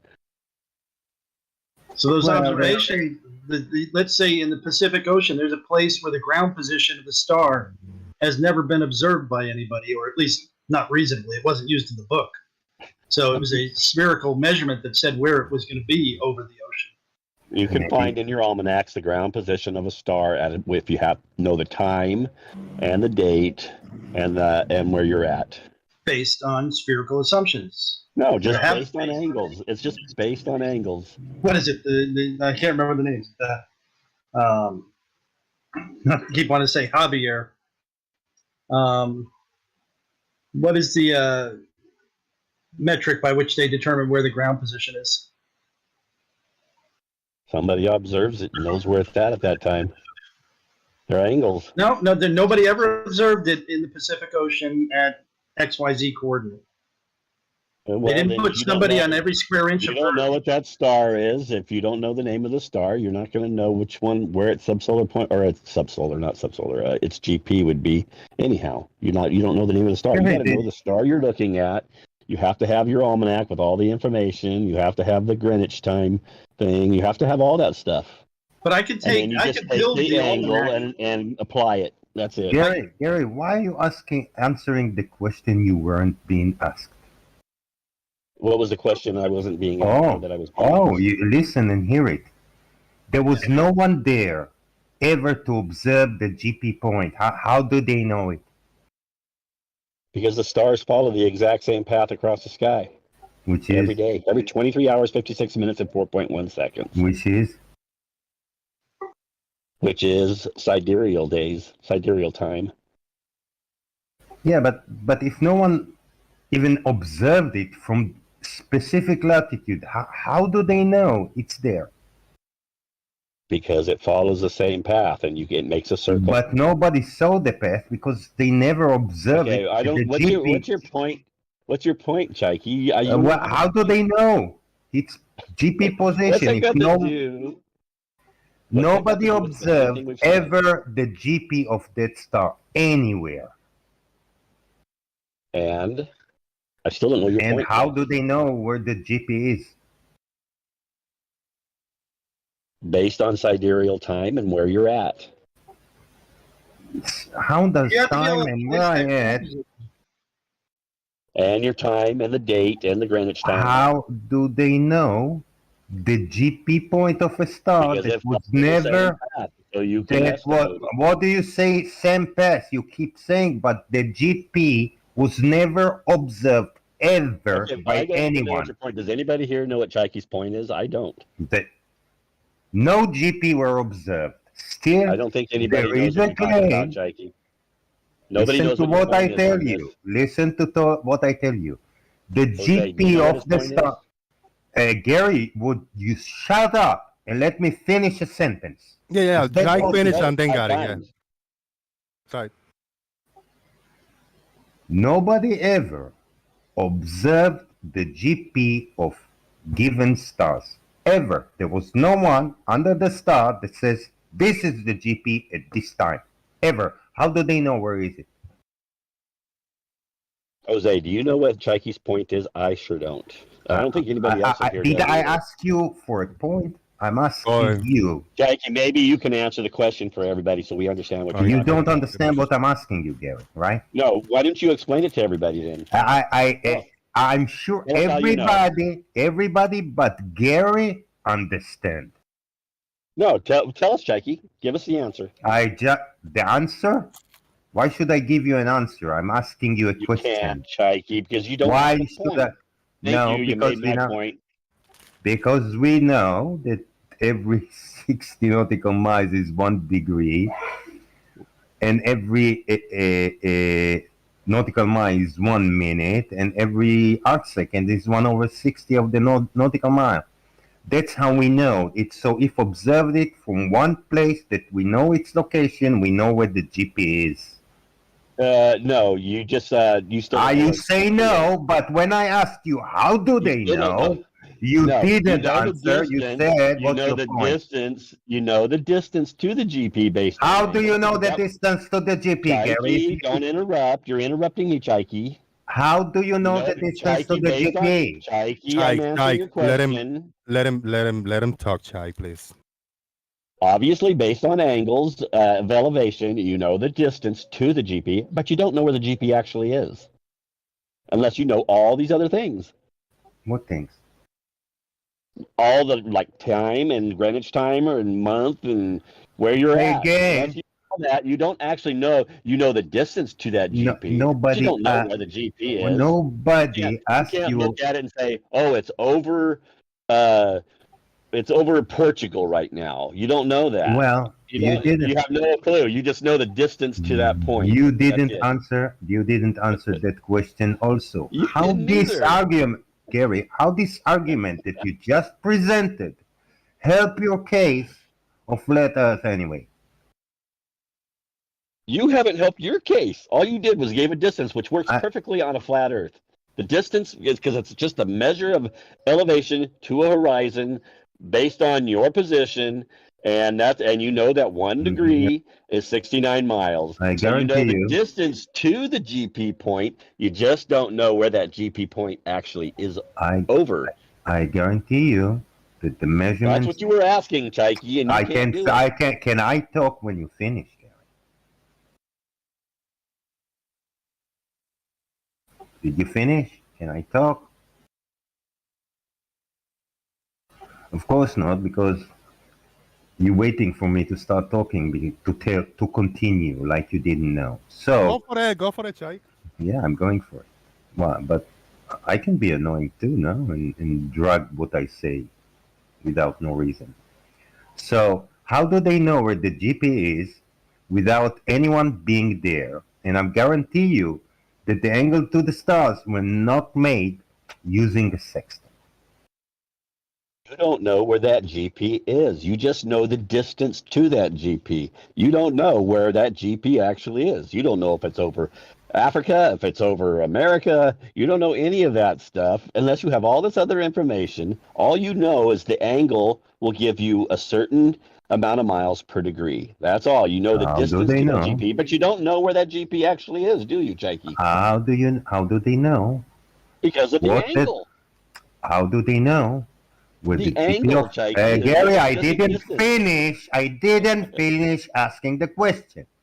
How do they know the location of the GP with time and everything if no one at any time measured where the GP is? Wasn't there? You haven't answered that question yet, Chike. I asked you that. I did answer. Chike, you're interrupting me now. Chike, I asked you, and all you said was, you know the angle, and you know it's 69 miles per degree, and so you know the distance. But you don't know the location. You don't know where it's at. You just know going that direction. I will get to the GP point if I go this many miles, because that's the angle. That's all you gave, and that's exactly what I've been saying all along. You dead where it's overhead. You dead daft, Gary. When I'm making the almanac, I know exactly where I am.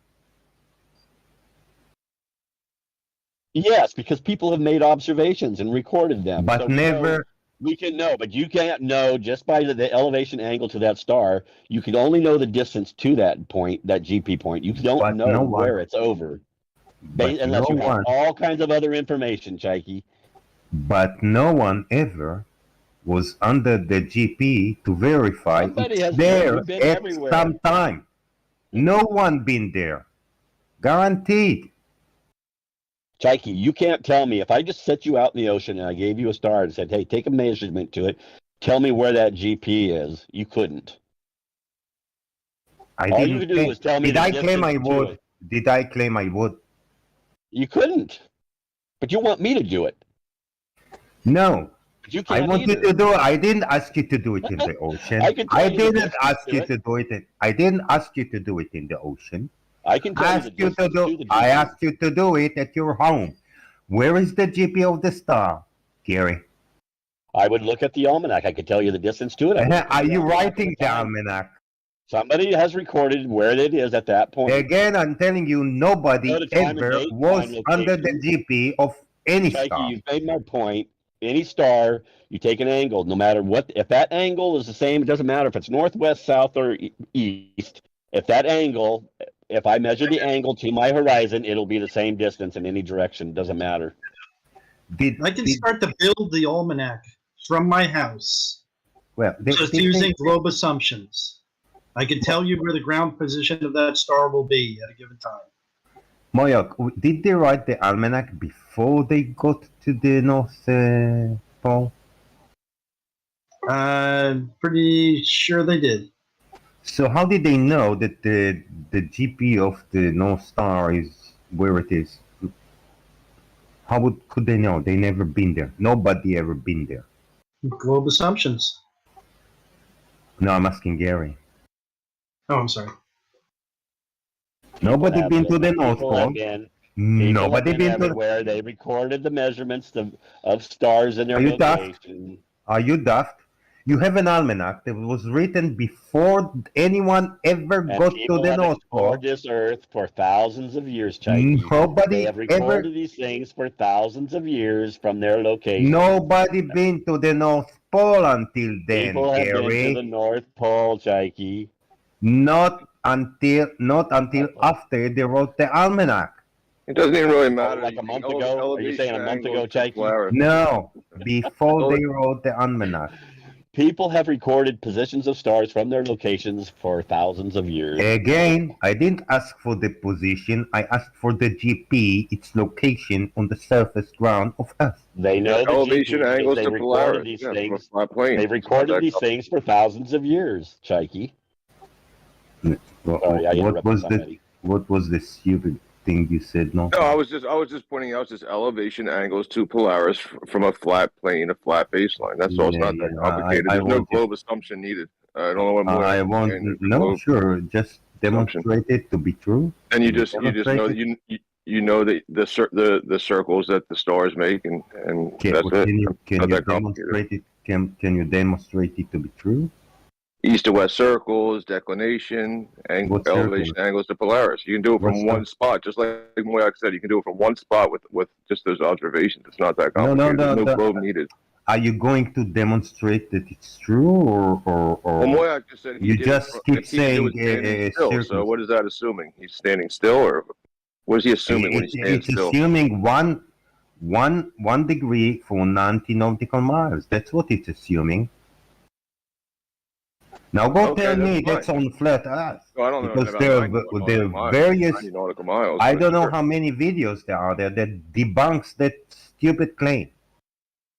I don't know if they say 90 nautical miles. I guess I get your point. What you're talking about declination, right? But that doesn't. You can assume a globe, or you can just assume this light in the sky disappears at 60 nautical miles. I mean, you can assign a reason for it, but to use it practically, you don't need the reason for it. You just say I move 60 So no matter miles, where you and are, this is what happens, and then you draw straight lines to it. It's not that complicated. Like Moyock said, he did it from his yard, assuming nothing, just assuming a flat baseline and elevation angles, two straight lines. so you say doesn't matter where you are on Earth or what your distance. The star that just do what it does. We don't know how it works. Well, right. You don't need to assume that it's a fireball in the sky. You don't need to assume that it's a light in the sky. You use it practically as a reference point.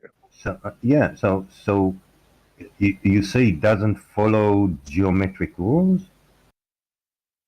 No, I didn't say that. I just said you don't need to assume a globe. You can assume that the sky is flat, and you can assume the sky is flat and the ground is curved. Or you can assume that the ground is curved and the sky is, or the opposite, or You whatnot. can assume either one. That's what I was thinking. You can assume either one, but the only one that observation will fit to predictions will be the globe, not flat Earth. Sorry. No, they didn't use a globe thousands of years ago. They used sextants. They used the stars. They didn't assume a globe. They used a dome. They just didn't like you guys use now. They Use a didn't use hemisphere, no a celestial sphere, a half a sphere, and just like you do now, nothing different.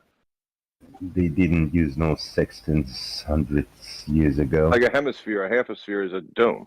I mean, that's what they assumed. That's what they used, I guess you could say, just to interpret the declination of why something would go away 60 miles, right? Why does it seem to be falling? And you would orthographically trace this out, and it would form a curved line. It doesn't mean there's actually a curved line happening. What do you mean? Doesn't mean there's actually the only way it's possible. It's on a curved line.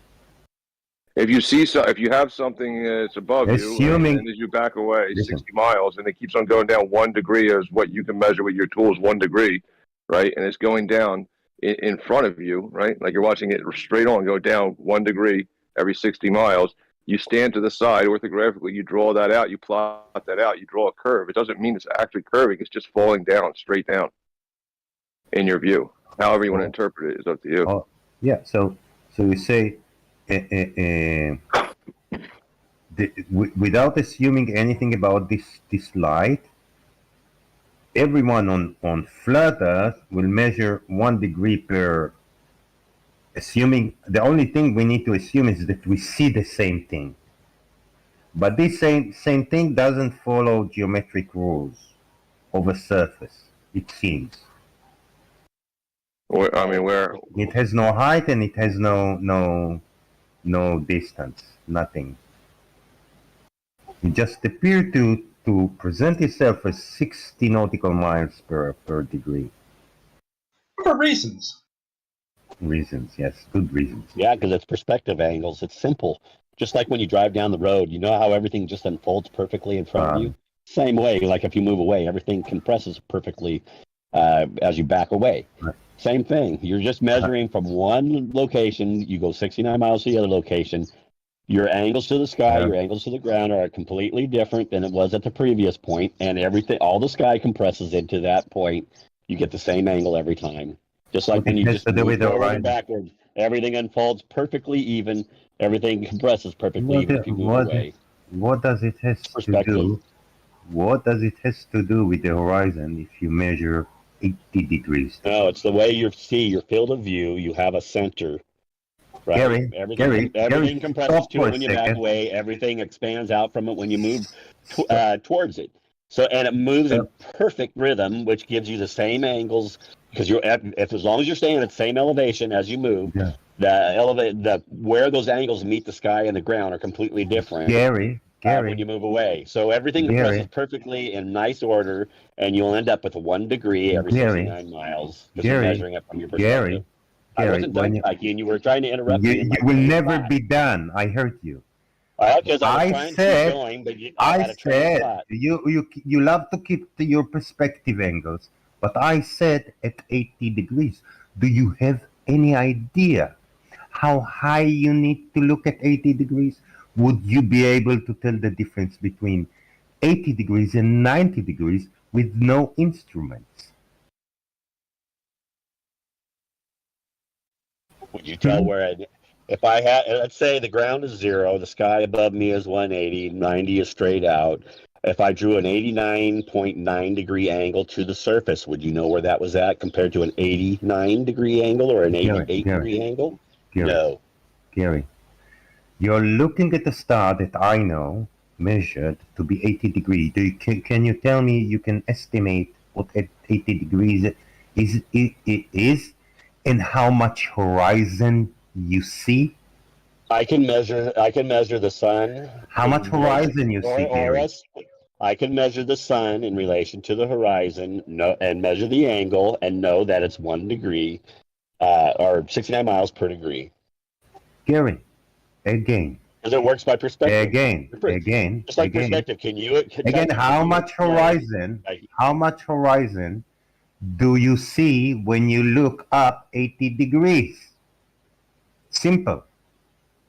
What's that got to do with anything, Chike? Because I measure 1 degree difference between 80 and 79 or 80 and 81 without seeing the horizon, maybe at my far peripheral view.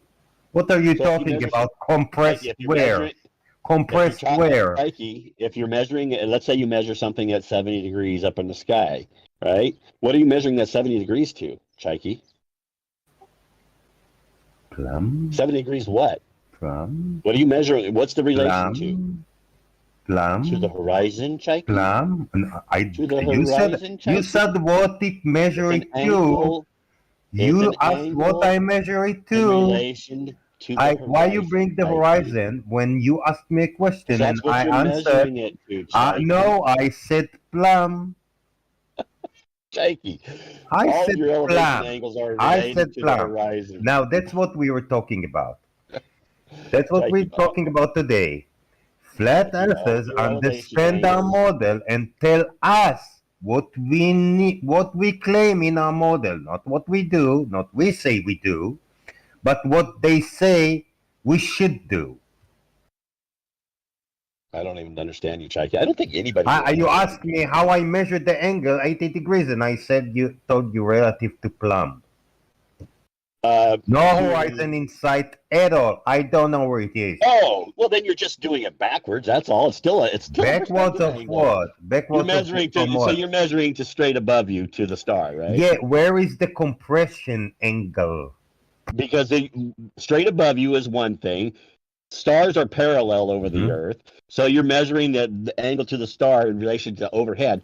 As you measure farther out, those angles compress. Parallel to each other. So how would I? It's the same exact way, Chike. So you understand Chike then, Gary? I just figured him out. You only say you don't understand a lot of times. You only say you don't understand when you don't want to answer it. Did you understand what he was talking about? I understand 99% of the words that Chike say. Now, do I understand the topics? I'm not engaging in the conversation, so I don't have to know the answer to the questions he's asking. But I understand the words he's saying. That's what you say when I don't understand. Is it you don't understand what he's asking, or you don't understand the words that he's speaking? Okay, well, I finally understood what he was saying, and I said it's still a perspective angle from your field of view. It's no different. It works the same. Without compression angle. You have a field of view. Your angles to the sky are depending on where you're at. If I move back further, my angles to the sky meet a different point of the sky. If I go forward, it meets a different point of the sky. If I go up, it meets a different point of the sky. If I move down, it meets a different point of the sky. All of those things change the angles to the sky.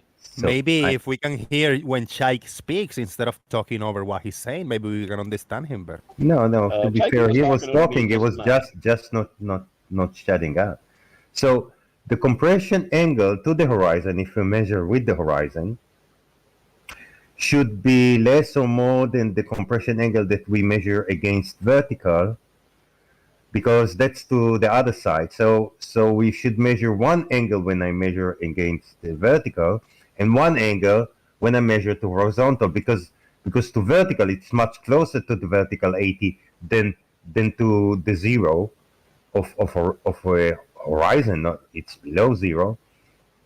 What's going on? How can we measure the same angle from both sides? Huh? If the sun is at 20 degrees above the horizon, and you're measuring it from your above to the far distance, you still have an acute angle. It works the same. It's a perspective angle from your field of view. But if we measure against the vertical, I'm looking up. My field of view is mostly up, and we still measure the same angle. I mean, there's a fun fact in there is that they get the stars, right, that we're viewing. Our view of the stars does get compressed so much at 15 degrees, between 0 and 15, sometimes 0 to 30 degrees, that we can't even use that. We have to start from like 25, 30. Yeah, that's why I used plum that don't produce this thing. We have a problem with the elevation. We have the problem due to refraction at the lower elevations anyway. Hey, I got a quick comment. A quick comment is a feedback for Gary Webenga. The comment is Gary Webenga rules that came in from Marcus Dresden, via PayPal. Marcus say Gary Webenga rules. Shout out to Marcus. Marcus Dresden. He says the same stuff every time. You rule, man, because he means it. You rule. No, Tanks is on the. Tanks knows what he's talking about. So we'll let him talk for a while. I appreciate your support, man.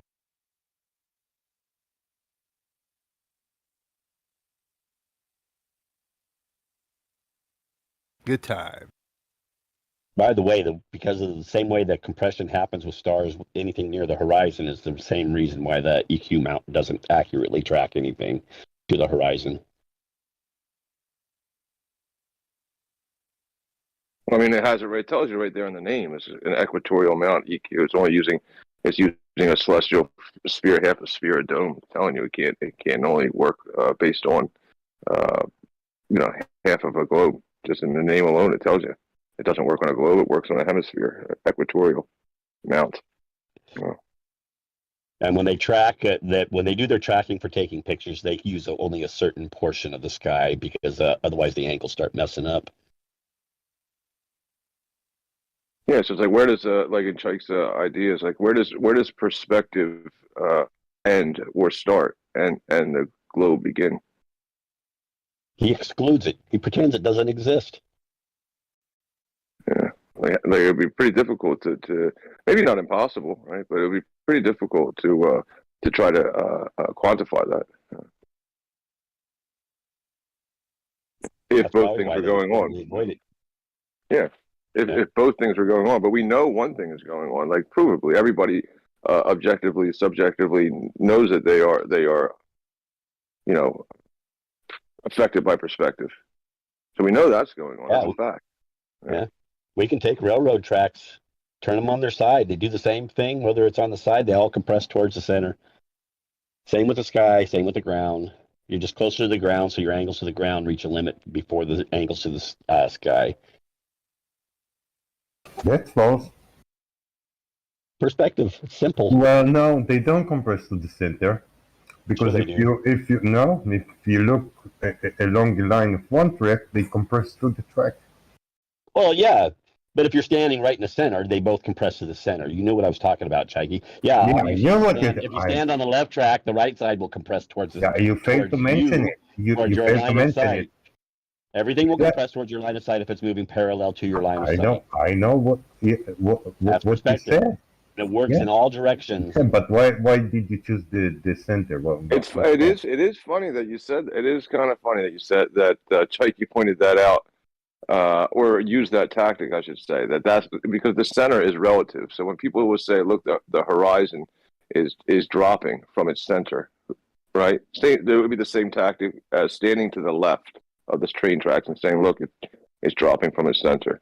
I thought that was funny to watch you do. So, but they will ignore the sky and say the sky doesn't do perspective. They ignore that the same way a railroad track, if you turned it on its side or if you built it up into the sky or whatever, it's always going to work the same way. Perspective will compress everything towards your line of sight if it's parallel to your line of sight. And if you're looking over the surface, you're looking parallel to the flat ground, which means everything below is going to compress up towards your eye level, and everything above is going to compress towards your eye level, and everything to the sides moving parallel away is going to compress inward towards your line of sight eye level. They ignore that completely. That has no place in their navigation systems or anything else. They just pretend it's all curved.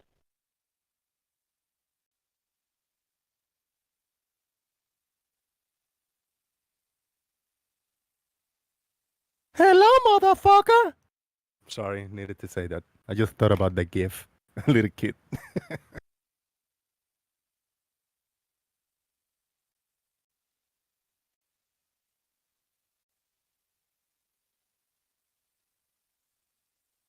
Chike, where is perspective in your measurements for the sky? Where is it? If you only knew math, you would know. Well, no, where is it, Chike? You don't include it. It is there. It is there, Gary. It is definitely there. It is there. Where is it? In the calculation. What do you mean where in the calculation? Where is it in the calculations? Where is it in the calculations? It is there, Gary. No, how can I explain? Gary, how can I explain to math illiterate like you where they are? Explain it to Jose. Where's perspective in your calculations for how we see the things in the distance for the sky? Where is it? In the calculations. Explain where in the calculations to Jose. Every time you do tangent, cosine, every time they are there. Well, explain it. We don't seem to understand. What do you want me to do you a perspective lesson? You don't have it in there.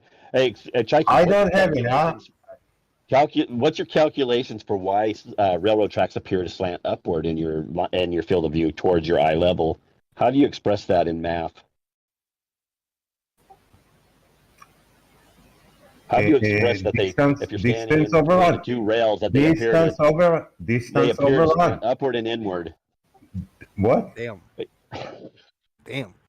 How do you express why they appear to slant upward and inward if you're standing in the center of the tracks above them? Express that in math. Let's see if you can allow him to speak his piece without interruption. Go ahead. Height over distance, and distance and distance between the track over the distance between you and them. It's very simple. So why does it put it in? So why did they That's put the it in the center tangent your of field the of view? angles. Those are the tangents of the angles. You see them. No, But you but have a you tangent don't to know the math, horizon that has to Gary. go down. You don't know math. I Chike. can't explain this to you. I don't think you even understand, Chike. I just told you exactly in simple words what they are. Why do you see him going up to the center of your field of view when you're looking straight forward? Why don't you explain it like Gary is 5, Chike? I know why Gary, he does it. Chike Gary, to like 5 years old. Here's a candy. Go out, play with your friends. Is that all you got? That's all you understand, Gary. No, I mean, you can't actually explain it. I just did. Why is it in your center of your view? Let's Because do an of the exercise. angles. Let me try to do a quick exercise. Gary, can you explain any like a perspective calculation to see if I can understand it? And then I'll try to understand Chike. I'm going to start paying attention now. I don't do calculations, but I can tell you why it does it and why it ends up in the center of your field of view. So any calculations for perspective? I don't need to put calculations. I can tell you why it does it. It's as simple as pointing your hands towards the rails. Follow them up. Do you don't need calculation for anything? Why does the angle on the road ahead of you go towards eye level? When you're pointing at the ground in front of you, you point at the road up ahead of you. Where does it go? Where does your arm Geometry. go upwards? You don't need any calculation for any of this. But you're asking a Chike to explain a calculation, right? Is that what you're doing? No, I did that because that's what he does to us all the time, but he can't actually explain it. But you don't have any calculations. You don't have any calculation, but you're asking Chike to explain calculation. That's fine. Because that's what he does to me, but he can't actually do it himself. He's doing it. He's been doing it. No, Right. You just don't believe it because you don't believe in calculations. Right. So you ask me. Distance will make things smaller. So but you can't explain why it looks towards the center. He's trying. He's trying. Hold on. Listen, Gary. You asked me to explain how. I explained how. You didn't understand a word I said, and then you say I didn't answer you. Well, let's see if Jose can explain it. Jose, did you understand? Can you explain it in simple terms? Let's deflect to Jose now. It will be Let's difficult. the claims you made now. He's gonna act like he knows what he's talking about, but he can't. He doesn't know what the crap you're talking about, Chike. Well, it would be difficult, right? So is that right, Chike? So you're going to explain then why these railroad tracks are moving as they're moving away from us. Thank you. Although they're curving he was in the down. previous point. No thanks. He was in the point for Gary, and then you can ask your question after. Okay. Yeah, Gary. I just want to say that based on previous experience, Jose has no problem telling you I don't know shit. Well, you don't. I know that. Right? So let's see if Jose can explain it. So if I'm standing there, Chike, What for? The railroad. I'm in the middle of the railroad tracks, Chike. Now I'm standing there. I can see the railroad track in the bottom part of my field of view. Right? It's how many point down. How many eyes open? In the center of my field of view, the railroad tracks appear to slant upwards, Chike. Why? How many eyes open? Are the eyes sideways? Is one eye above the other one, or next to the other one? Like, is it to the right or is it above it? Yeah. How many eyes is your head tilting sideways or what? It's still going to do the same thing regardless. Doesn't matter. Head upside down. In your field of view, they move to the same point. It's related to your eye position. Actually, well, you can't have both eyes at the center. Do you agree? Is there a third eye in the forehead? No, but your eyes will average it out. Your eyes won't average it. Nothing. So you got it the will center. average One nothing. eye is the same distance as the other eye from the center. So you're going to. If I'm tapping, hold on, Chike. If I'm tapping into a spider's brain and recording what the spider sees, do we see the same? Because he got many eyes. That's a question. Oh, no, that's a question. Got it. Yeah, I mean, I can agree with the premise of what you're saying. Like, eye level is not a measurement, like, for sure, right? But it does appear that the world around us seems to interact with us directly, and then we interpret it. But I understand what you're saying. Eye level may not be an actual measurement. I don't see how it could be. you have to pull a tape measure right up to your eye at all times, and then hold up a level, make sure you're standing level. That's one thing. The world around us interacting completely with what we see is another thing. But we don't only see a 1 point perspective everything we see, unless we're just focusing. But right now I can point 3 points perspective. I got one to the left, to work peripheral to the left, one to the right, one in front of me. And if I just keep looking every little bit to the left, all the way, there could be hundreds of points of perspective, and then up and down too. So it's not 1 point perspective what we see. Yeah, right. I mean, like, yeah, you close one eye, you see differently. Yeah, I mean. So to Gary, for your question, before I answer your question, I have a question for you. Don't answer until I finished answer mine. So if you don't look at the center, so your eye is at the center, but you don't look at the center. You look a bit right to the tracks. Are they not still converging? Yes, they are. So it doesn't matter where we look, right? They always converge. No. As long as we see them, they are if you move to the right side of the track, they will converge. Gary, why do you answer? Doesn't matter. It's related to. Why do you answer I am the answering you, question? Chike, and now you're interrupting. No, you don't. I already You answered answer. the question. No, you answered the question I didn't ask, and that's not No, the I question answered I the asked. question you asked. No, the question I asked. Yes, I was- did. Yes, Listen I did, carefully. Chike. I said they will still appear. Write it down. Write it down so you don't get confused. Write it down. I already answered your question. So, right no, on. you First didn't. thing I said, Listen answered again. Your question. What was the first thing you said? I heard him The first yes. thing He said yes, and then he continued talking. He answered yes. No, but that was for the previous question. No, it was for the question you asked. I answered your question immediately. Which Just one? because, Yes. because I'm standing there, it's everything in your field of view is related to where your position of where your eyes are at. Now, if I turn and if I look a little bit to the right, those tracks are still appearing to merge in the same point. I'm just not looking directly at them, but if I just turn my eyes back, they're still there. Or if I look in my peripheral, I can see they still look like they're merging. What happened to the field of view, Gary? That's all part. Your field of view is your line of sight and all the peripheral. Doesn't matter which direction. But when we're Wait. When we're talking, I'm not done, Chike. Let me finish the thought. But when we're talking about how you see towards the horizon, we're talking about looking parallel to the ground. Line of sight parallel to the ground, and then things moving away from you parallel to your line of sight. They will always converge towards your line of sight. Gary, of course, it works better on the ground than the sky because we don't usually have things moving at an angle parallel with our line of sight when we're looking at the sky, do we? But that railroad track, if I look upward, that railroad track I'm standing in is still appearing in my peripheral to be merging in the distance. Because it's the angles related to my field of view. You see what it does, Jose? Gary, you need to make your point. Put an end to it.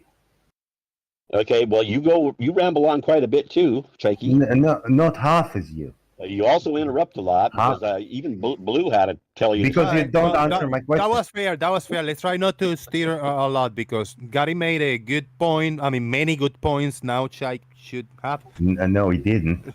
Because he always claimed, always until now, that the field of view is the angle between your eyes and the surface. And it changes if you raise up in elevation, for example. Not the peripheral wherever you want, just this little narrow thing between your eye and the surface. That's what he claims. If you go up, you have a wider field of view. Now, from what you say, your field of view doesn't change, Gary. What happened? Because you're still standing in the same position. All you did was shifted your eyes to look another direction with a line of sight. Everything in the original field of view is still there. So that you could see in your peripheral, if you're standing in the middle of the tracks, that those tracks appear to be merging. You could tell, you could see with your peripheral because it's related to your position, your eye position. Now, if I move 10 feet to the side, it's different. Now What do you mean by railroad position? tracks appearing to merge towards the right, towards my line of sight. If I move to the left of the railroad tracks, they'll appear to merge towards my left because they're merging towards my line of sight. Again, Gary. So if I'm looking straight to the horizon, let's say the track end at the horizon. If I look straight to the horizon, is my field of view the same as if I look 15 degrees above it? Your field of view is your line of sight and all peripheral. That's your field of view. Now it doesn't change. Does it change? My eyes are still in the same general GP point, and that's why if I put my head back down and look straight forward, everything's still the same. That field of view is the same as what it was. It never changed. What's this GP point? The GP point of my eyes. My eyes have a point. They have a point in space. If I'm 6 foot, they're about 6 foot above the ground, right? If I don't move, if I'm standing one position, that would be my eyes' GP point. And how does that affect what your field of view? So now my field of view, anywhere I look, is going to be related to that GP point. So if I look straight forward, it's all related to that GP point. If I just shift my eyes up, everything is still related to that point. Gotcha. Because it's the elevation above the ground. It's related to that. What's your field of view at 6 feet? My field of view is line of sight and everything peripheral. What is your field of view? What is your field of view at 6 foot? I'm not sure what units do you measure your field of view with? I don't even know what you're talking about, Chike. I don't know. Field of view, what is it? If I look at my line of sight, let's say I look up in the sky, my line of sight will be my line of sight that has a center point off in the distance even, because it's looking in a straight line. Everything peripheral to that will be my field of view. That's all my field of view. If I look straight forward. Well, let's just call it let's just call the field of view, for a sake of argument, 130 degrees. So your field of view, no matter where you look, is 130 degrees. No, it depends on elevation. Don't forget. No, that's really what does. I want to know. That's what I want to know. That's why I asked Gary what units he expressed his field of view with, and he just tell me it's where if you look up, if you look down. Do you have a number to put on it? Chike, I said specifically it's line of sight and all things peripheral. Whatever that degree is, I don't give a shit, Chike. It's peripheral to my line of sight. Peripheral up the upside or the downside, everything peripheral to my line of sight is my field. So you don't. It's not something you put. I don't have to give it a specific amount of. Tell me how you differ. Chike, that's debatable with even you guys. Exactly what it is. But the whole point is my line of sight and all things peripheral to it is my field of view. Great.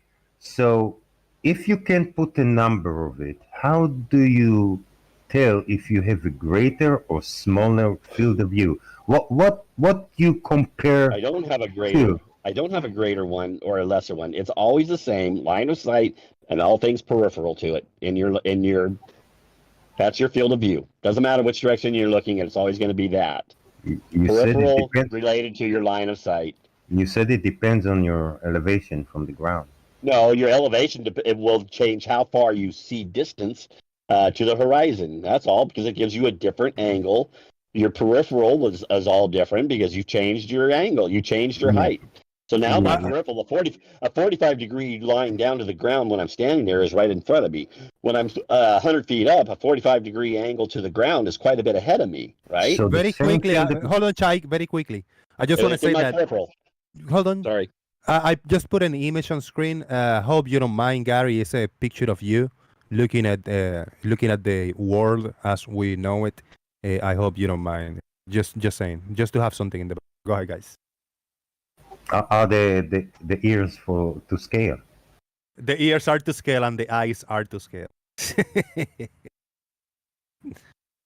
Just looking, Gary observing the world around him. I'm sorry, I had to do it. So, Gary, next time you say you change your field of view, I will remind you. You said your field of view doesn't change with elevation, or where you look to, or the surface of the earth. Your field of view is always the same.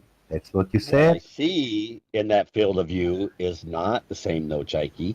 The You field of see, view, wait, yes. wait. It's line of sight and peripheral. What do you mean? That's What do you field of mean? view. But Let's call this if I'm field of 100 view. feet above, my 45-degree angle to the ground is not going to be in the same place as when I was standing on the ground. It's going to be at a different place. That's in my field of view. The field of view is still the same, but now I look at all the angles are further out because I'm higher above the ground. So let's just call this It's still the field of same view. field of view, line of sight and peripheral. Got you. So let's call this field of view 1. And if you look from 6 foot to the horizon, is your half field of view filled with Earth?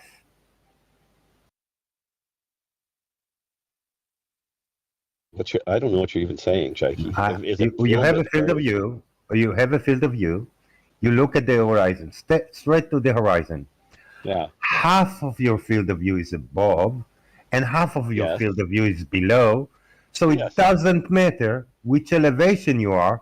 Always half of your field of view is filled with Earth. Yes, and half the sky. But if I move up in elevation, it's still half and half.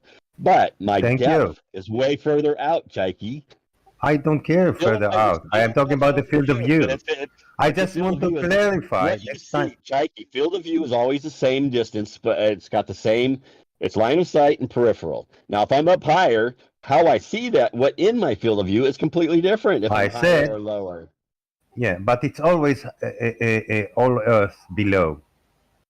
Yes, it's half and half. And but if I go up higher, the bottom half is at a further point out. And the sky is at a further point out. That's why if you go up higher, like a jump out of a mountain, the sun is higher in the sky than if you were at the ground. All right. Okay. One quick point. Now you still, even though you say in the middle of the view, you still looking slightly below your middle of the view because the ground is on your feet and your eyes are not on the ground. So your eyes the eyes are off the ground. If you're looking straight up, if you want to look at the line where the land is, you're always looking slightly below your eyes, even though you don't notice because it appears to be in the center of your eyes, but it's always below the center of your eyes. Yes, can you measure the difference between 89.9 degrees to the ground and 90 degrees? No. Yes, it can be measured with tools. No, you can't. No, these guys can't measure it either. Yes, they can. Of course they can. No, that point would be so foreshortened on the surface you can't. It just looks like a horizon before you ever reach that point. Definitely. And the higher they are, point, Jose. the higher they are, the more that they can measure it. No, with your foreshortening doesn't change anything, dude. Yeah, not at all. not respect to the orthogonal view, which is actually measurable and verifiable. Perspective is how you see the ground. You see the ground with perspective. So you have angles to the ground. It foreshortens in the distance. So that you have, let's say you have a square. Well, I've got a video on this very thing. I got the squares on all the same size on a colored squares. As you tilted it down, the squares on the top, as it tilts away from you, they appear to take up less space in your field of view as you tilt it away. Why? Because the angles are foreshortening. And that's true. That's true, Gary, and I don't disagree with that. But the thing is that you're talking about squares that are painted on the ground. They have no height whatsoever. You will reach a point where you can no longer see things that are painted on the ground. However, if I stick a penny on the surface, I will still be able to see it because it sticks up above the ground. It'll stick up above all the squares. I have another video with chalk sticks. I have another video with upright chalk sticks on a table. Does the same thing. They're vertical. Hey, Jose. When your angle over them becomes too narrow, they start to look more and more. They take less of your field of view. They get more small space because the angle is foreshortening. It works all the time. The lines on the road. The lines on the road, example. More ground appears in your field in each degree as you look further into the distance. So as you look off, 10 miles. It'll be, you'll be at like 1 degree will hold the last, 7 miles of that. That's why when you see, but that doesn't change the elevation of anything. Who said it did?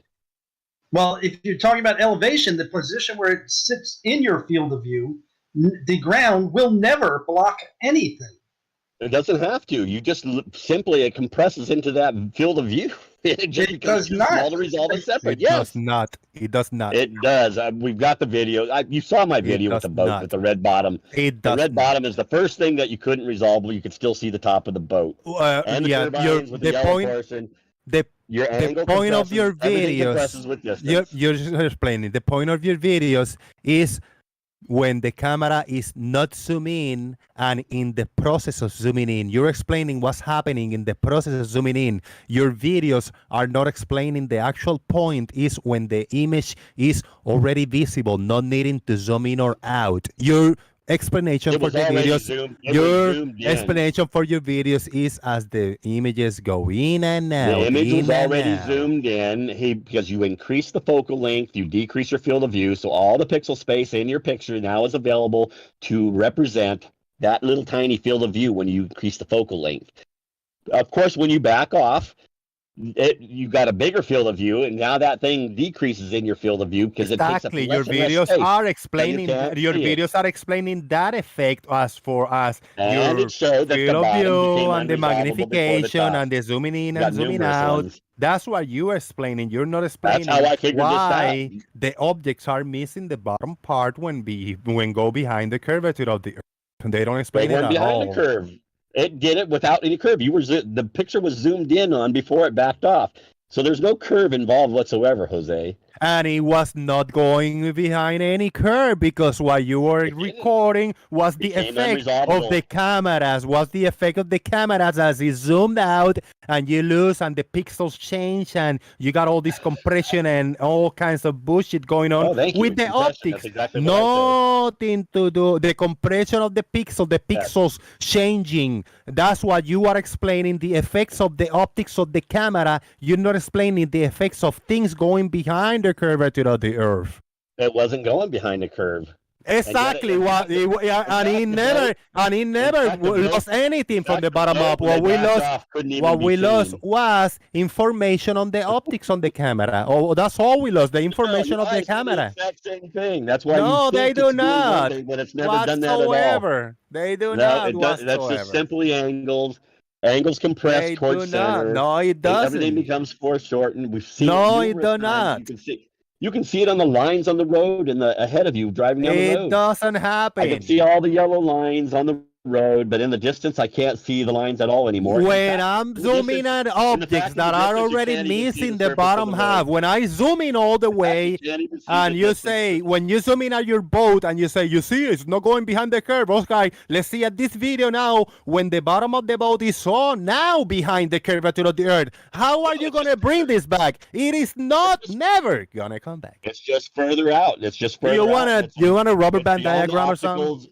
It's beyond the power of the camera or your eyes at that point. Do you want like a rubber band diagram so you can understand what we're talking about? Just like when you zoom in, you can see things you couldn't see with your eyes. Okay, I got an image of the road runner. More resolution because it increased Will that focal do? length. The road runner picture, will that do? Yeah, you're full of shit, guy. Look, I still. You're full of shit. I've got video after video showing the boats becoming unresolvable bottom. You got video after video of bullshit. Well, that's just call it that because you don't like the idea of what it actually does. Because you never quantify anything. Gary, I owe you a question. I owe you an answer, right? Because I didn't finish. So you want to know why the track seems to be slanting up to the center of your eye. And the answer is simple. The dip angle. The dip angle tangent is your eye. Wouldn't that drop it down? Is there an echo here? Wouldn't that drop Gary? down? Gary? Yeah, he's echoing you. Gary's echoing you. He's talking every other word that you say. The dip angle. Okay, you want the elevation angle? The elevation angle is the distance of that point that you're looking at its elevation divided by your height, which is the tangent of the elevation angle. So I said then that tangent, and that's what we use in perspective. And does perspective include in my calculations, Gary?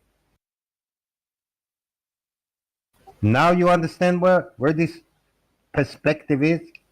No, perspective is just the way you see it because of the angles to the ground. Just the way you see it is a very descriptive, quantifiable term. My angle in front of me is one thing. I kept to point at the ground up ahead of me. My arm keeps going up. Why? It goes up towards the center. What? That's how it places. That's how. If you stand on the ground, let's say we'll take the lines on the road again. I point at the lines in front of me. I'm standing in the center of the road. I got the center lines, right? I point at the ones in front of me. They're easy to see.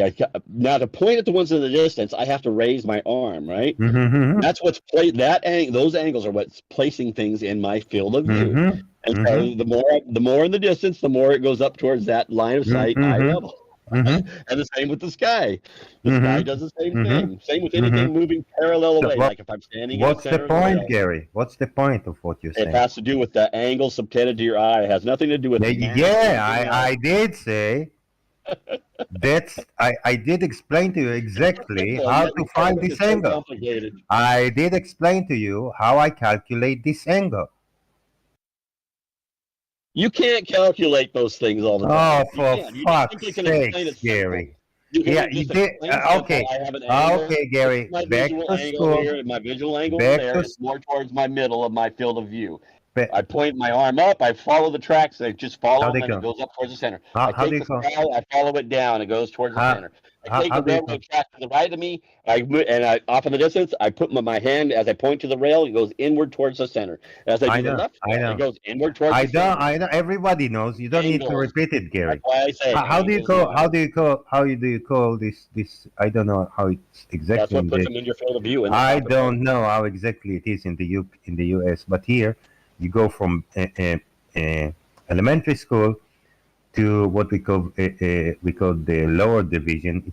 It's the next 3 years. How you call this in the United States? Is that not middle school?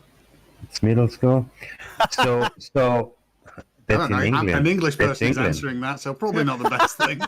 There was silence, so there you go. I'm guessing.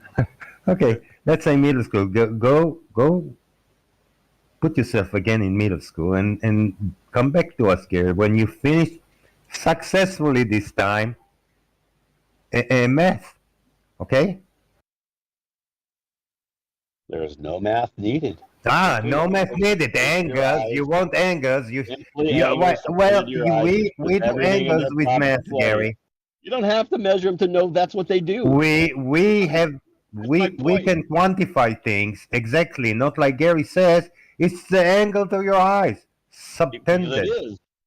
It is right, but we can tell you what it is, how much it is, exactly to any point that you look at.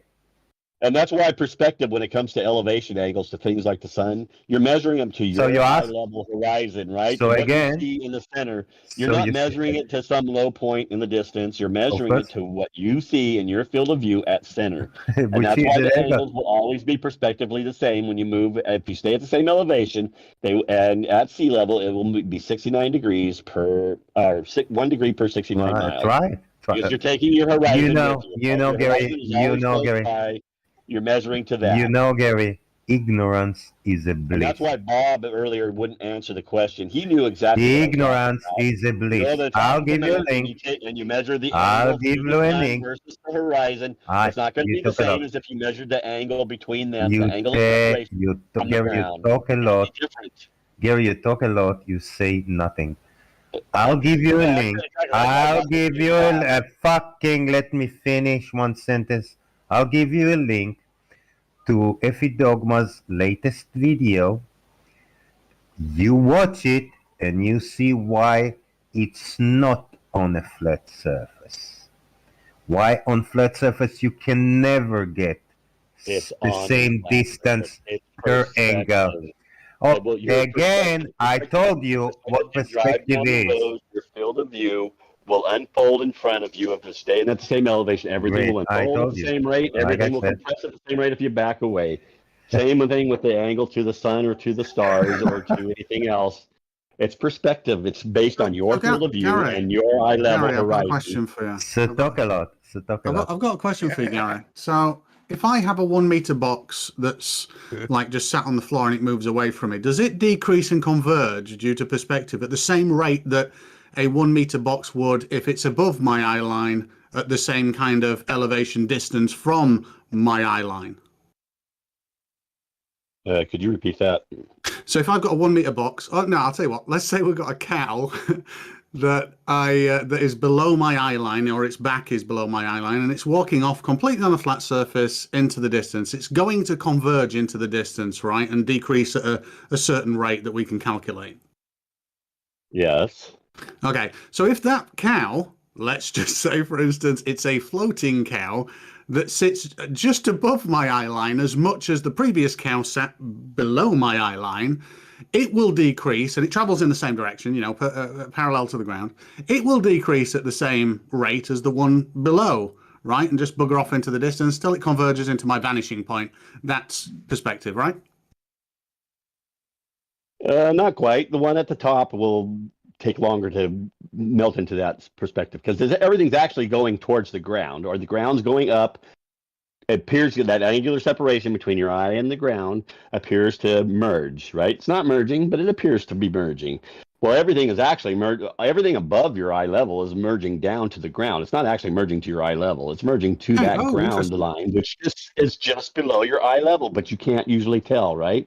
When you're just looking with your natural eye, you can't see the difference. Yeah, got another question on that then. So let's take a hypothetical and say that I'm 1,000 feet off the ground, but that cow is still 2 foot below my eye line, and then the flying cow is still 2 foot above my eye line, and they both move away, like in the direction of my eye line. You're telling me the one at the top is going to get smaller quicker in my perspective than the one below my eye line? Is that correct? Because it's trying to head towards the ground, even though its elevation or altitude from the ground isn't changing. Okay, let's say we have a cow and you're in the middle of the cow. Are your angles to all points of the cow equal? What? Take a 5-story building, separate stories. I'm at the bottom. Is my angle to each story equal to the ground in relation to the ground? No, let's just say if we're going off the building, wait a minute, if we're going to convert, wait a minute, if we're going to convert the cows to buildings, wait a minute, Gary, if we're going to convert, keep the example exactly the same. If we're going to convert the cows to buildings, let's say it's a 2-story building above and it's a 2-story building below, and one of them, the one above, sets off 2 meters above my eye line and goes along my eye line, and the one below sets off 2 meters below my eye line, so equidistant along my center field of view, the center of my vision, and they both move away at the same rate along the same eye line. Are you telling me the one at the top is going to get smaller quicker, even though they're the same distance from the center of my eye line and traveling at the same distance away from it, because it's trying to get to the ground, even though the elevation of those two does not change? So we'll take your 4-story thing that you just said, 4 stories, right? And you're right in the middle. Now, let's say you take an angle. No, wait a minute, Garrett. Just to correct you, I said 2 stories. Wait a minute, I said 2 stories, and one of them, the bottom story, is 1 meter below my eye line. So the top of the top of the structure is 1 meter below my eye line when it sets off, right next to me. The one above starts 1 meter above my eye line. So they're both separated from my eye line by, one's a meter above, one's a meter below. Both of them extend upwards 2 stories and downwards 2 stories. They both move away at the same rate. Does the top one get smaller quicker? No, the bottom one does. Okay, please. Wait. You're going to let me finish my point. You're not going to ramble on like you just did a minute ago. Okay, because your angle is in relation to the ground. So you have to take your angle from your eye. Let's say you're standing right in the middle. Your eye to the top of the first story. Your eye to the bottom of the thing in relation to the ground. There's also an angle to the ground that you have to account for, which you don't. That's why when you see things moving away, they compress up towards that eye level, which means the bottom of the building is going to compress quicker than the top down to that point. Okay, so the top of your angle to the top story in relation to the ground is much wider than your angle to the top of the first story. So as it moves away, guess which one is going to converge into that horizon quickest? The bottom no, story. I didn't say horizon. I didn't say horizon, and I didn't actually mention ground. As you move, they're on the ground, right? It's a building. It's on the ground. No, not on the ground. 1,000 foot up, can't see the ground. Well, if you're 1,000 foot up, it's moving away from you. It's still going to do the same thing. Right, that's what I want. That's what I want to know. So the angular. So wait a minute. The difference between the angle of both of them, the top and bottom, let's say at 3 meters, is exactly 10 degrees. 10 degrees from my eyes to the bottom of one to the top of one, and exactly the same because it's the same distance and it's the same angles. Just I'm looking up a little bit, but it's the same angular separation between the bottom and the top. But you're saying at some point these moving away, it's going to change because of the ground that I can't see. Is that correct? Well, let's turn those two things sideways. We'll pretend it's a railroad track and you're in the middle. Yes, they'll converge at the same rate because you have the same angle to the one side as you do to the other side from your line of sight, right? So you're on about if I turn my head to the side, so I'm laying on my side. No, I didn't say turn your head to the side. Pay attention. I said if you turn the building, that 2-story building, 2 blocks, whatever you want to call it, you turn them to the side. You turn that on its side, and you move it. Just move it at any angle away from you. You move away. Okay. You have the same angle to either side. So yes, those are going to converge towards your line of sight. This is great stuff, Gary. Because you have the same. Because you still have the same visual angle to each side. So as it moves away, you can just move them off straight up into the sky away from you at a straight line, parallel with your line of sight. It's going to converge at the same point towards the middle. But a building on the ground is a whole different thing because you also have an angle to the ground you have to account for. And the angle to the ground is also compressing. And so everything's going to blend in bottom first to that ground. Brilliant. It's always going to be bottom first. So all right, 2 follow-up questions to try and understand this perspective that you've got in your head a little bit more. If it's no longer traveling along the ground, but it is traveling away from me exactly along my line of sight, but I'm looking 45 degrees up or even straight up, does that mean that both of them now decrease in size at the same rate as they move away from me? As they're moving away from you, their angles stay the same unless you move your eyes to a higher or lower level. If your eyes are still in the same position, it doesn't matter if you're looking up. That building's moving away from you. The angles are still the same no matter what to your GP, the GP of your eyes. So they're still going to converge at the same point. Okay, so now, last question. Let's go back to what I want to talk about with the 5-story building. And you're standing at the height of the first. No, it's my turn. No, I said 2 questions. I said 2 questions. I've just got one last follow-up, and then that's it. I'm done, Gary. No. We've already followed up on you. I said 2 questions. This is for me trying to understand you. I want you to Stingray, respect Gary's name. Respect Gary's name, the Stingray. No, I want to answer. I want him to answer. Read his name. Read his name. He wants me to keep answering his question. Oh, nice. It's time for him to answer my question. No, I just had one last question, Gary, about these buildings so that I get an understanding of your perspective. It's my turn or no more conversation. You either answer my question now or there's no more conversation. You just want to threaten me like you're fucking 4th grader or something. Well, I'm just. I know you are. You said you are. So what am I? What? I've been answering all your questions. You avoid me asking a question because you don't want to answer it. I'll tell you what. Ask me one question, then I'll ask you one. Go for it. Are you ready? Okay. Got a 5-story building, all equal stories. I'm standing at the top. My eyes, straight line of sight is to the bottom, to the top of the 1st story, right? Are all my angles to the building equal to all those stories? Am I? Did you say I'm stood high enough and looking straight across at the top story? You're looking straight across. Your eyes are perfectly level with the top of the 1st story. It's a 5-story building. Yeah, got you. Now you measure an angle from that to the bottom of that 1st story. Now measure an angle to the top of the 2nd story. Now measure an angle from the top of the 3rd story. Are all those going to be equal? No. Thank you. Okay, so my question is this. Going back to the 2-story example that's 1 meter above my eye line and 1 meter below my eye line, if the top one is blue and the bottom one is red, will the blue one which is at the top ever go below my eye line before I can't see it in the distance? And will the one at the bottom, the red one, ever go above my eye line, that convergence point, ever go above? Is that possible, yes or no? No, the bottom one, because if it's below your eye level, it's going to converge and appear to meet your eye level. It's not at your eye level, obviously, but the angular separation between your eye level and that in the distance is not going to be resolvable. It's Rayleigh Criterion, remember? Okay, so but and the 2 same with points the top, appear to merge together, so you're going to get your horizon line appear to merge. Yeah, I get it. Because We get it. And it's the same with the top, yeah? So the blue one at the top will never get below my eye line. It'll just converge until the Rayleigh Criterion means I can't resolve it with whatever I'm using, right? He dropped. Oh, that's a shame. Indeed. I think he had a phone No, call. he's back. It Gary, sounded weird. so that top one, that blue one at the top, will so the red one's never going to get above, but it's going to converge into it until I can't resolve it anymore. The blue one's going to converge down, but never get below. I just won't be able to resolve it anymore, correct? the top one is converging to the ground, just like the bottom one's converging to the ground. But the point is, you can't see that space. It's like the railroad tracks where you can't see what's in between the gap anymore, right? Are you sure about that?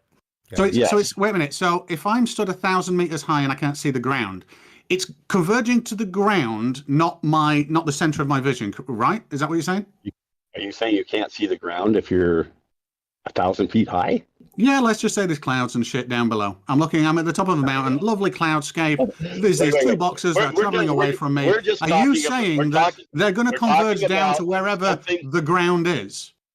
No, well, if they're below and they're moving away, they're going to converge into the ground, but up towards your eye level at the same time, because that's how perspective works with angles. All right, so okay. So my question is this: to a point where you can't resolve them as separate. So my eye level, they're converging. Forget the ground. Let's say the ground goes to my eye level. Yeah, or up to my eye level. Blah blah blah. Whatever. Don't give a shit. So the top block that's 2 stories high that's blue is going to converge down to the center of my vision, and the one at the bottom is going to converge up to the center of my vision so that they look like they're joining together and I can't resolve them anymore. But they're not going to surpass each other, just like the train tracks. The blue one's not going to go below my eye level, and the red one's not going to go above my eye level. Is that correct? It actually is merging down below your eye level, but you just can't tell because it's all that angular separation there, that angular space. It's too small to resolve all those differences. Oh, so after I can't see it, that's what it's doing. But as long as I can see it, that's not what it's doing. Is that correct? Well, if it's moving off in the distance, it's going to get to that point. I'm right. No, but you just said I can't see that that's what it actually does. Does that mean that that effect happens where I cannot observe it, and thus we can just kind of ignore it for now? But if I can see it, then that effect has not happened. No, because it's still close enough where you can't see that yet. It has enough angular size yet for you to resolve the difference. But Okay, so if I can, so let me get this straight. Are you going to let me keep talking, or are you just going to keep on going? As a thing, you just want to keep avoiding the point that things, if they keep moving away, will merge into that point. That's what you're avoiding, and you can't tell the difference. And all the way, the Rayleigh Criterion, you surpass that limit where you can still resolve things as separate. And they all blends together as one. Okay. And you said that's why you see horizons just like they are. Yep. So here's the general gist of what I think you just said, and correct me if I'm wrong. If I can see separation of detail between objects, in other words, it's not merged to a point where the Rayleigh Criterion is a thing, I will never see something that is above my eye line that I can still resolve separation on below my eye line, because it shouldn't converge below my eye line. It should only converge to my eye line to a point where I can't resolve it anymore. But if I can and see separation, then it must be above my eye line. Is that correct?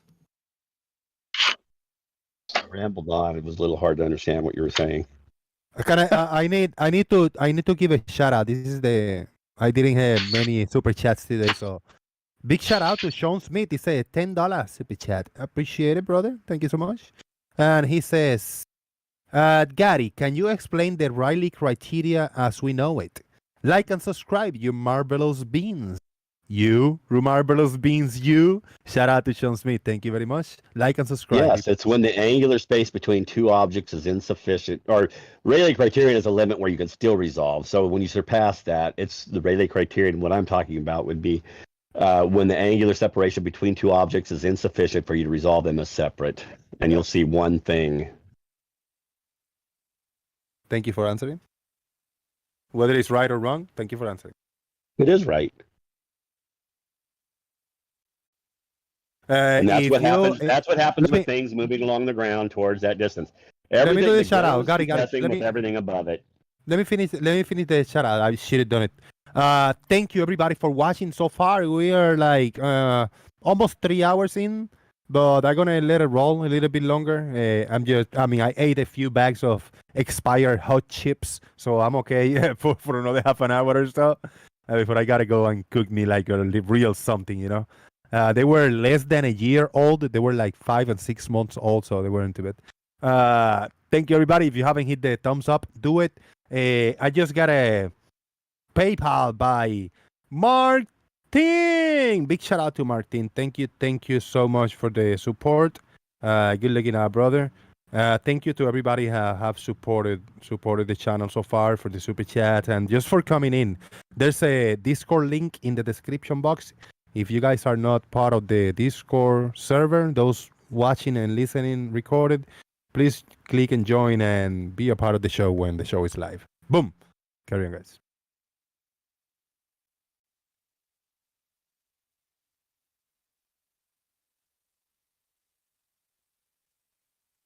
No, they weren't that old. I ate one bag of chips. It was June of 2022. That was older. These two I ate was one from October, one from November of 2022. So they weren't too bad. Sorry, I've got another question for you. Do you believe it's possible for us to work out how many pixels an object should be if we know its size and we know the field of view of the apparatus that we're using and the sensor size, or the amount of pixels that should fill that field of view? Do you think it's possible? I do. I do too, Ken. I do, Ken. What? No, that's what I just thought. Sonic boom. Well, Mr. Yeah, I think the funny thing is that they treat the top half of your field of view and the bottom half as some kind of a weird magical thing. And it's, no, I've got a 145-degree field of view. The angle to whatever I'm looking at is what hits my eye. Well, it's as simple as that. So I've just done, I think I'm correct in this. I think. So I thought to myself, so the vertical resolution of a P1000 at the maximum resolution is, let's say, 3,500 pixels high. At the maximum focal length of 3,000 millimeters equivalent, you can work out that it's just below a 0.7 degree vertical field of view, which means if we take 1/10 of 1 degree at 100 kilometers, what size would it be in pixels if we measured 500 pixels? And I've worked out that it's 175 meters, which means we should be able to see ships at 100 kilometers quite easily in the last kind of 100 to 50 pixels of a P1000. Some of the big container ships that are like 60 meters high, I'm guessing. At 100 kilometers? Yeah, unless I've done that wrong. It sounds a little bit like I think I've seen objects of that caliber at those distances, but I thought I still had a little bit of resolution on. Yeah, so I've got the angle of 1/10 of a degree, and then I've got a distance of 100,000 meters, and then I've got a vertical height based on that 0.1 degree, which is only 1/5 of the, it's actually 1/7, but let's call it 1/6 of the vertical height of the frame at that would be 175 meters, which means for that 500 pixels, 175 meters. I was doing feet in my head. Gary, all right, that sounds about fair. Gary, I wanted to expand a bit on your 5 stories question. You mind? Go ahead. It's for Gary. He said, "Go ahead." Okay, so to which stories would be the angle greater or smaller? Can you say? which would be the greatest, and which would be the smallest? Depends on where you're standing in relation to the building. The question didn't change. Your eye is eye level with the first story. The roof remains the separation. If I'm facing the building and I'm standing right close by it, what takes up my field of view? Just the bottom story. Gary, I asked a general question. I know. I just gave you an answer. Now, that's why I said it depends on where you're standing in relation to the building. You choose which has the narrower angle when I'm standing next to the building. I'm looking straight forward, perpendicular, or I'm looking at the building. Which story will take the greatest angle and which will take the smallest angle? Okay, I'm standing next to the building. Which is going to be the smallest angle, Chike? The top. I'm looking at the building. I'm at the bottom there. I'm facing the building. I won't even see the top because I'm facing the building. So the top. But so the smallest angle will be the top. Obviously, I can't even see it. It's not even my field of view, probably, because I'm standing next to the building. But as I move away, what happens? No, it's not how you don't measure angles with field of view, Gary. You measure angle between 2 points. Yes, if I look up. So you measure between. Chike is the top foreshortened. You look to measure angles. You look at the point, and from that point you take an angle. It doesn't depend at all on your field of view. You can take a 359.99999 degrees angle measurements. Even you can't see 360 degrees. Chike, if I'm standing next to the building, I look up. Are the angles foreshortened to the top stories? Okay. Gary, as I start to move away, imperceivably, are you joking? Wait. Yes, at a long distance, it'd be imperceivable. Moyock, why you answer Gary's question?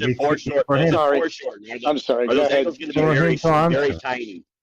Are they going to be very tiny, Chike? So which angle would be the greatest? And which? Well, this is a two-way street. You didn't answer the question. What? I'm standing next to the building. I look up towards the top. Is the top stories foreshortened in my field of view? Are they going to have narrower angles than I have to the bottom story that I'm standing next to? Okay, so what happens when I move? What happens as I move away? Well, let's say I move 100 feet away now. How does that change? Now, the one I'm standing at the bottom story, I was already at a wide angle. That angle right away starts getting narrow. Gary, this is important. Very important. As I move away, because I had a wide angle to the bottom one when I was standing close by it, that one right away starts to get narrow at the vertex, right? Do you remember your question? Chike, I'm getting there. You're not going to let me, obviously, because you know where it's going. No, do you remember your question? Yeah, I will get there. No, I say, do you remember? The question was, Gary, hold on. Gary, hold on. The question was, which one will be narrower? Is the angle to the top building greater than the bottom? And I said yes. You then continue to ask, and if I get further away, and I answered, my answer would be the same. Chike, now let me finish. My answer is not going to change. Chike, I'm not going to go with you just being the only one getting able to say anything or ask anything. I want you to answer my questions. I've answered all your questions. So as I move away from that building, I started with a wide angle to the bottom, but very acute angles to the top, right? Now, as I move away, because I started with a wide angle at the bottom, that angle starts to right away start getting narrower at the vertex. If you take the angle from the top of the first story to the bottom of the first story and to my eye, right? And right away, because I started with a wide angle, it's going to start getting narrower immediately. But my foreshortened angles to the top, as I start to move away, they actually get a little bit wider because I start to see more of them in my field of view as I move away. But that wasn't in the question. The angle to the vertex is getting wider. That wasn't in the question, Gary. Now, the question was. Also, as I move away, Chike, as I start moving away from that building, the ground is going to start foreshortening, and the bottom everything's compressing towards the ground as I move away. So the bottom story is going to be ultimately the first thing that becomes unresolvable because the angle to the top is much wider. Again, you start with unresolvable. And the angle to the bottom. Again, you start with unresolvable. That's how you get nowhere, Gary. And I want to make things simple. The question was, which angle is bigger than the other? And I said the bottom. Actually, the angle to the bottom story and the story above it are the same. And all angles above them are smaller. Now I don't care how much far you move away, and my answer will stay the same. I don't change my answer, and I don't care which distance you are. Now, if you want to prove me, I don't care about problem. Now, if you can prove me I'm wrong, yeah, you take those measurements of the angle. Don't tell me it will get unresolvable. Show it to me in experiment. You measured the angles, and you measured the bottom angle becomes smaller than the top angle. Then you have a case. Before that, you have nothing, Gary, but word about unresolvable. No, because you got to remember, you have a visual angle. I remember. I remember. Chike, shut up, Chike. You interrupt constantly, and you say I do. Because you tell me you got to remember, and I do remember. Chike, I was going to answer your question, but you just keep interrupting. So I didn't have a question. We're done, Chike. I can explain it, but you don't. I didn't have a question. Jose, how come you never stop? I don't want explanation, Gary. I didn't ask for your explanation. Chike, I'd like in here at some point. He won't do it to Chike. He'll do it to me, but he won't do it to Chike. No, I told you I didn't ask you for nothing. I asked you to prove it, not to tell me stories, but to show me that the measurements are different. I just arrived. I wasn't here at all. Yeah, I wasn't not going to go on with Chike. He won't let me answer the question. He just Chike, wants did you speak? What was the question? Chike, did you make a statement and spoke a lot and you interrupting Gary now? Yes. Yeah, okay, Chike, you gotta shut up. You gotta let you gotta. Wait. Yeah. I want Gary to repeat my question. There was no question. He just want to make a point, just like you did. No, he said I'm going to answer the question. He said he's going to answer the question. There was no question still. There was no question. You're still going to keep interrupting him, telling him that there was no question and there was no point. You don't have to keep interrupting like that, bro. Well, you can say, let me make a point. Okay, perfect. Yeah, he's going to answer your question anyway. Go ahead, Gary. Yeah, I'm not going to even bother with Chike right now. I just muted him. I muted him. I don't even care anymore. He went on and on and on, and you didn't do anything until I said something. But I just muted him. You do it to me all the time, Jose, but you didn't. You took your time. But you cannot talk about. He's muted. He cannot defend himself. Don't talk about him. Listen, I'm tired. I worked all morning. I got wiped out by a cow, so I'm sore. I want to go take a shower. I'm going to go. If you could be kind enough to give me a minute. So I'm done. If you could be kind enough just to give me a second, Gary. Oh, he's gone. Okay. No, he was overly kind and left. The thing that I'd like to, he says that the angles, when you're close to the building, there'll be a huge difference in the angle between the top floors and the bottom floors. But the thing is, when you get out to like 10, 15 miles and you're looking at like one of Earth is Life's videos where he's about mid-building, when his observation point is about the middle height of the building, and he looks out across that bay, you can't even tell the difference between the angles in the floor. Well, between the top and the bottom, it becomes almost zero. Well, actually, you can see that the bottom angles are a bit wider. Tiny bit, but it becomes less and less significant. No, it's come worse. The closer you are to the ground, the bigger the windows are. You're talking about refraction. No, I'm talking about just the physical angular size of the windows, assuming no refraction at this point. I'm talking about the pictures. At the angle, the physical angle, if you measured them, you won't be able to tell the difference between the number of pixels a top window takes and the ones in the middle, and then the ones at the bottom. They all would take up just about the same number of pixels, give or take a 1,000%. Bring the pictures and let's count pixels.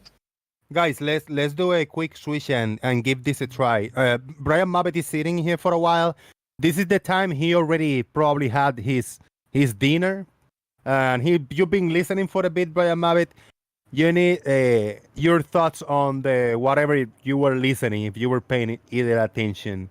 Did anybody have a point, a good point? Do you think there was progress in the conversation? Brian, Mavit, or any other thoughts, points, or topic that you want to bring up for the next 15 or 20 minutes? Brian Mavit, you fall asleep again? Susan! Mavit fell asleep in the computer again. Sue!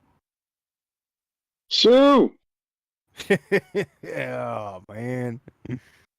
You're talking. Talking to readers again on the internet? Shout out to Susan. She's funny. Actually, she usually bashes him. Yeah. Court of Sagres. You want to check your mic? See if it sounds. 1, 2. Check 1, 2. Yeah, we hear you, man. Good. No, I got in late, so I don't really have much to say. But I do know that he was getting beat there at the end. He didn't want to answer the question, so he took off. It's what it is, you know. Chike is a little bit a little bit argumentative, though. Oh, very. I do want to. Well, how am I? Oh, wait. I've been accused here. Look, the question was which angle is bigger or smaller? Why did he change it? Why did he change it to unresolvable? We didn't say if it's resolvable or not resolvable. We don't care. We're talking about the angle, the measurement of the angle. And I asked which angle will be greater and which smaller. He said the bottom greater and the top smaller. He said, but if you move away, I answered immediately. My answer remains the same. Now, if Gary wants to prove me I'm wrong, you can go ahead and prove it. Take some measurements. Show me.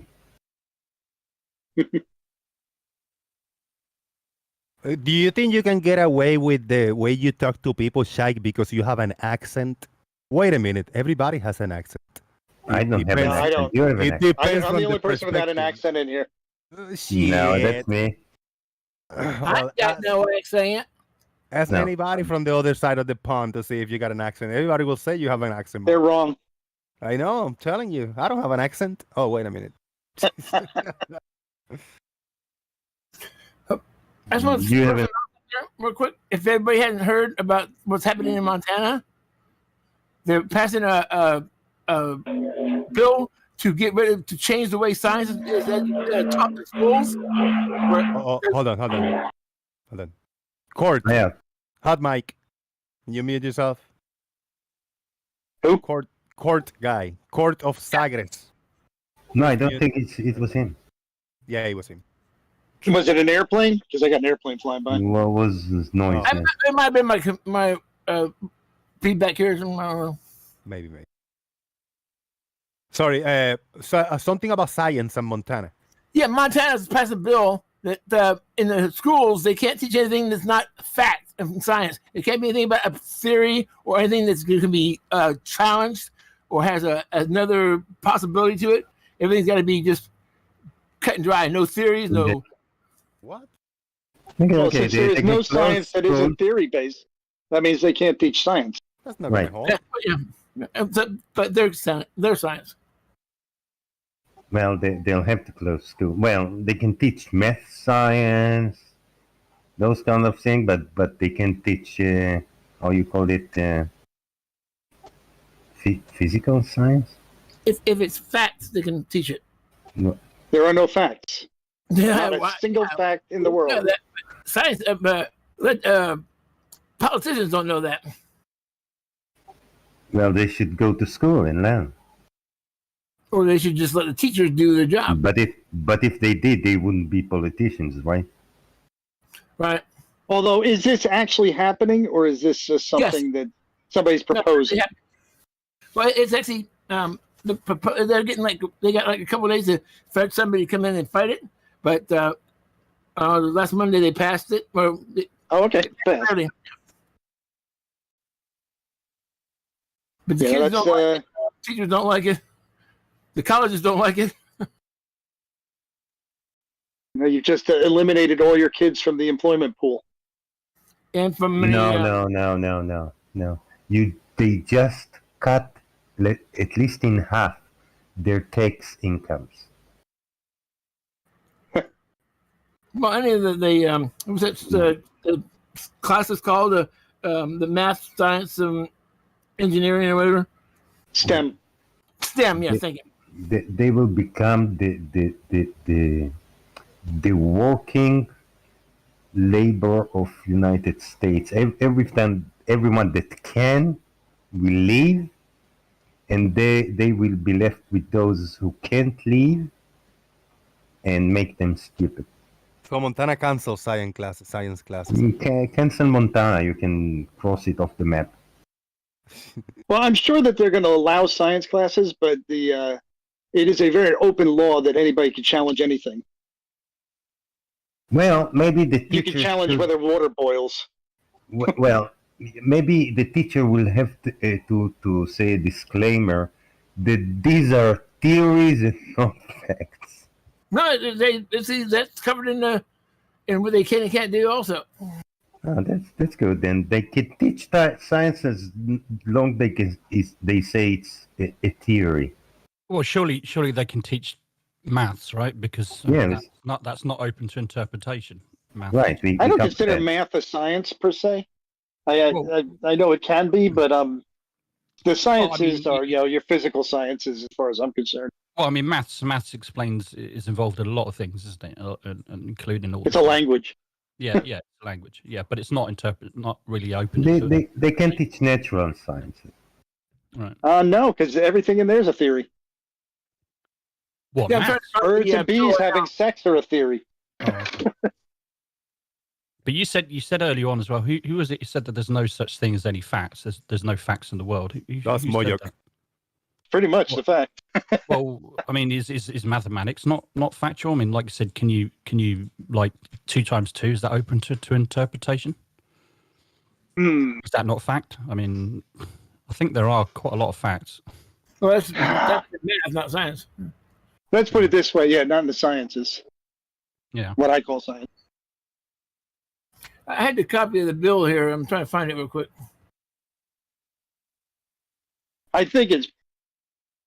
I'm guessing that they're probably making more out of something that's happening than is really, but we'll find out. Oh, yeah, it's political. Is the bill without syntax errors and such,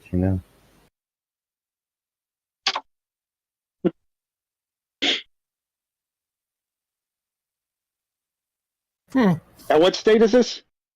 Montana.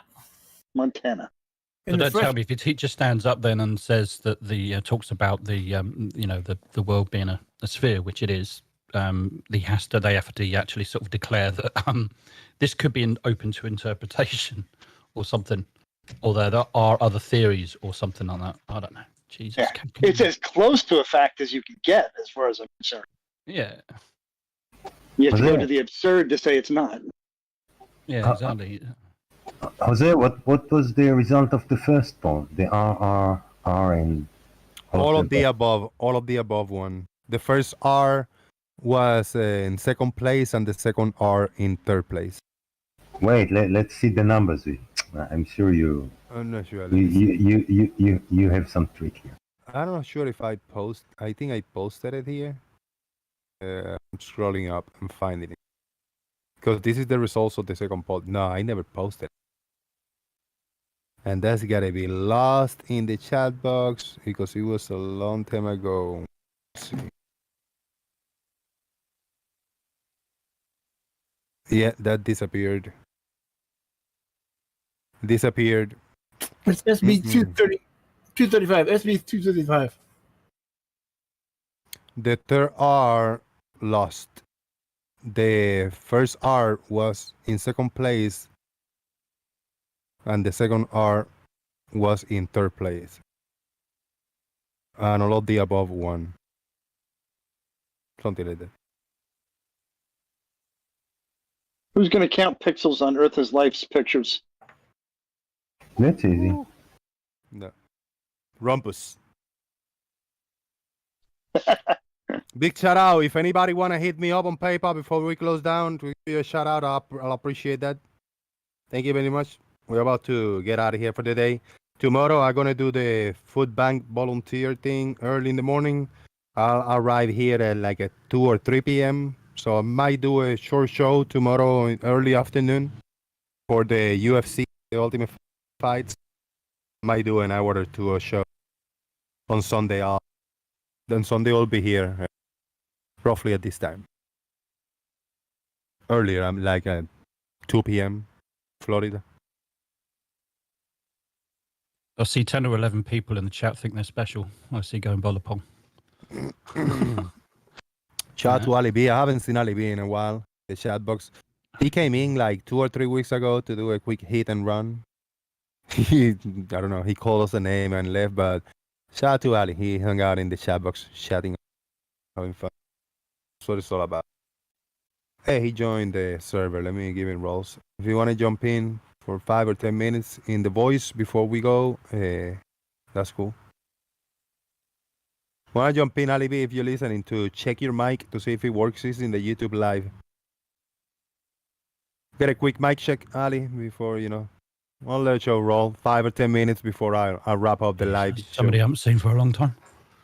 Yeah. Glad to say. Yeah, we need to hear some new, well-known new. It's probably older Death than Gary's, but we need to change.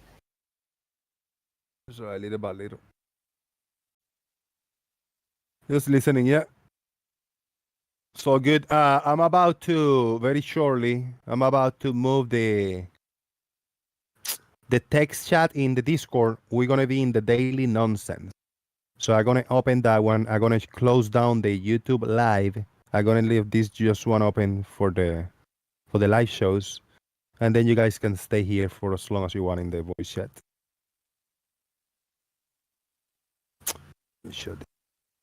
It's private now. And now in the daily text.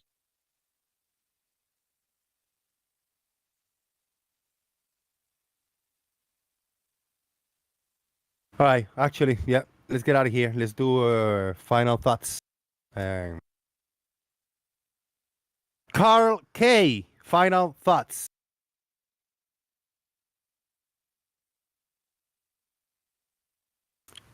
No, not so much to say.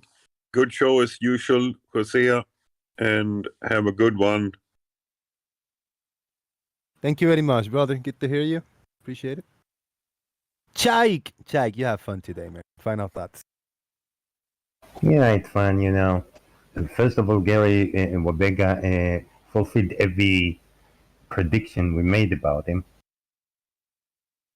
It was fun. Good show. Thank you. Thank you. Court of Sagres. Final thoughts. I think Jose's got one of the best shows on the freaking internet, and I just wish I could catch it on time. And Chike, you kicked some butt today too. I learned a lot. Thank you. Thank you for coming, man. Matt M2M came in a little late, but you're still gonna give us some final thoughts. I think Chike did a good job. I mean, Gary Babenga doing his usual stuff, just dishonest. A liar as always. So, yeah, that's about it, really. Thanks. Thank you, man. And 2 more. Let's see. Brian Mavitt, final thoughts. A message for the audience before we get out of here.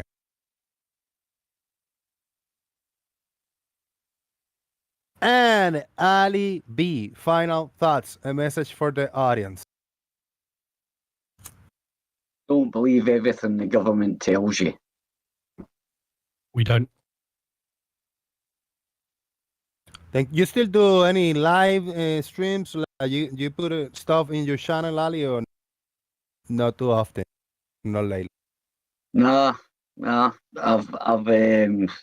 yeah. Well, I'm what do you call it? Worn out, yeah, worn, yeah, tired. Yeah, worn out.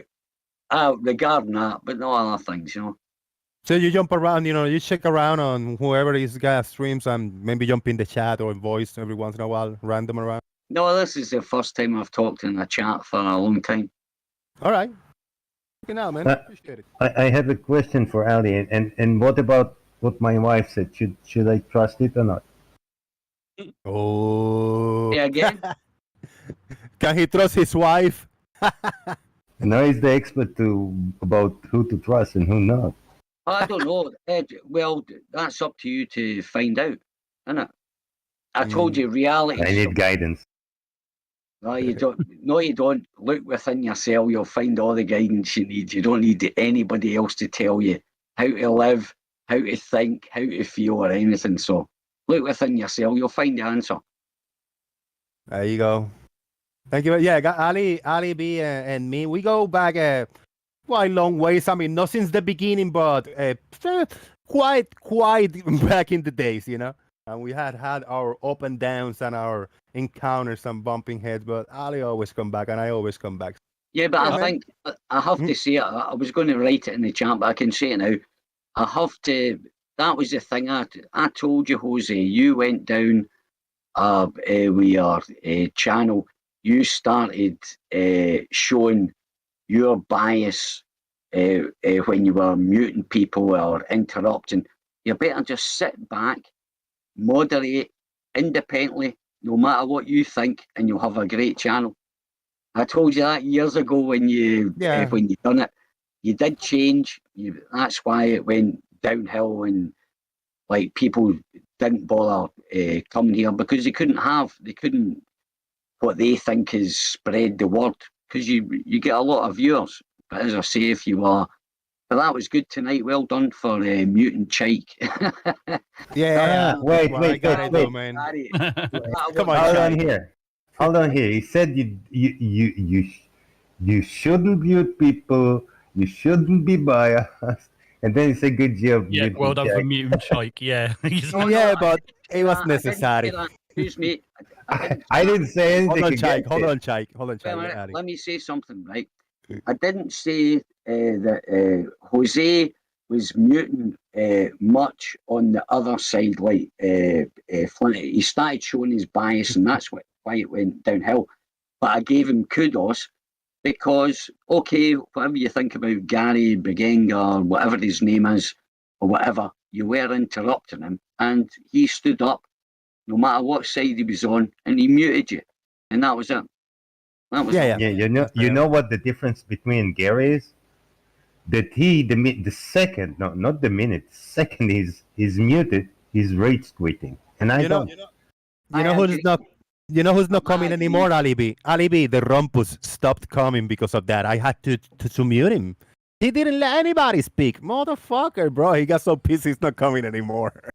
Yeah, well, that goes without saying, because quite often when he was on it was the Rumpus show. It was just him Rumpus talking all the way through. It's horrible. Crazy. It was horrible. No, but I agree with you. Chike, because I know Gary as well. But we all do that. We all kind of do that, and we have to look at our own faults as well before we complain. So we get muted now and again. I've been muted loads of times, and most of the time it was right.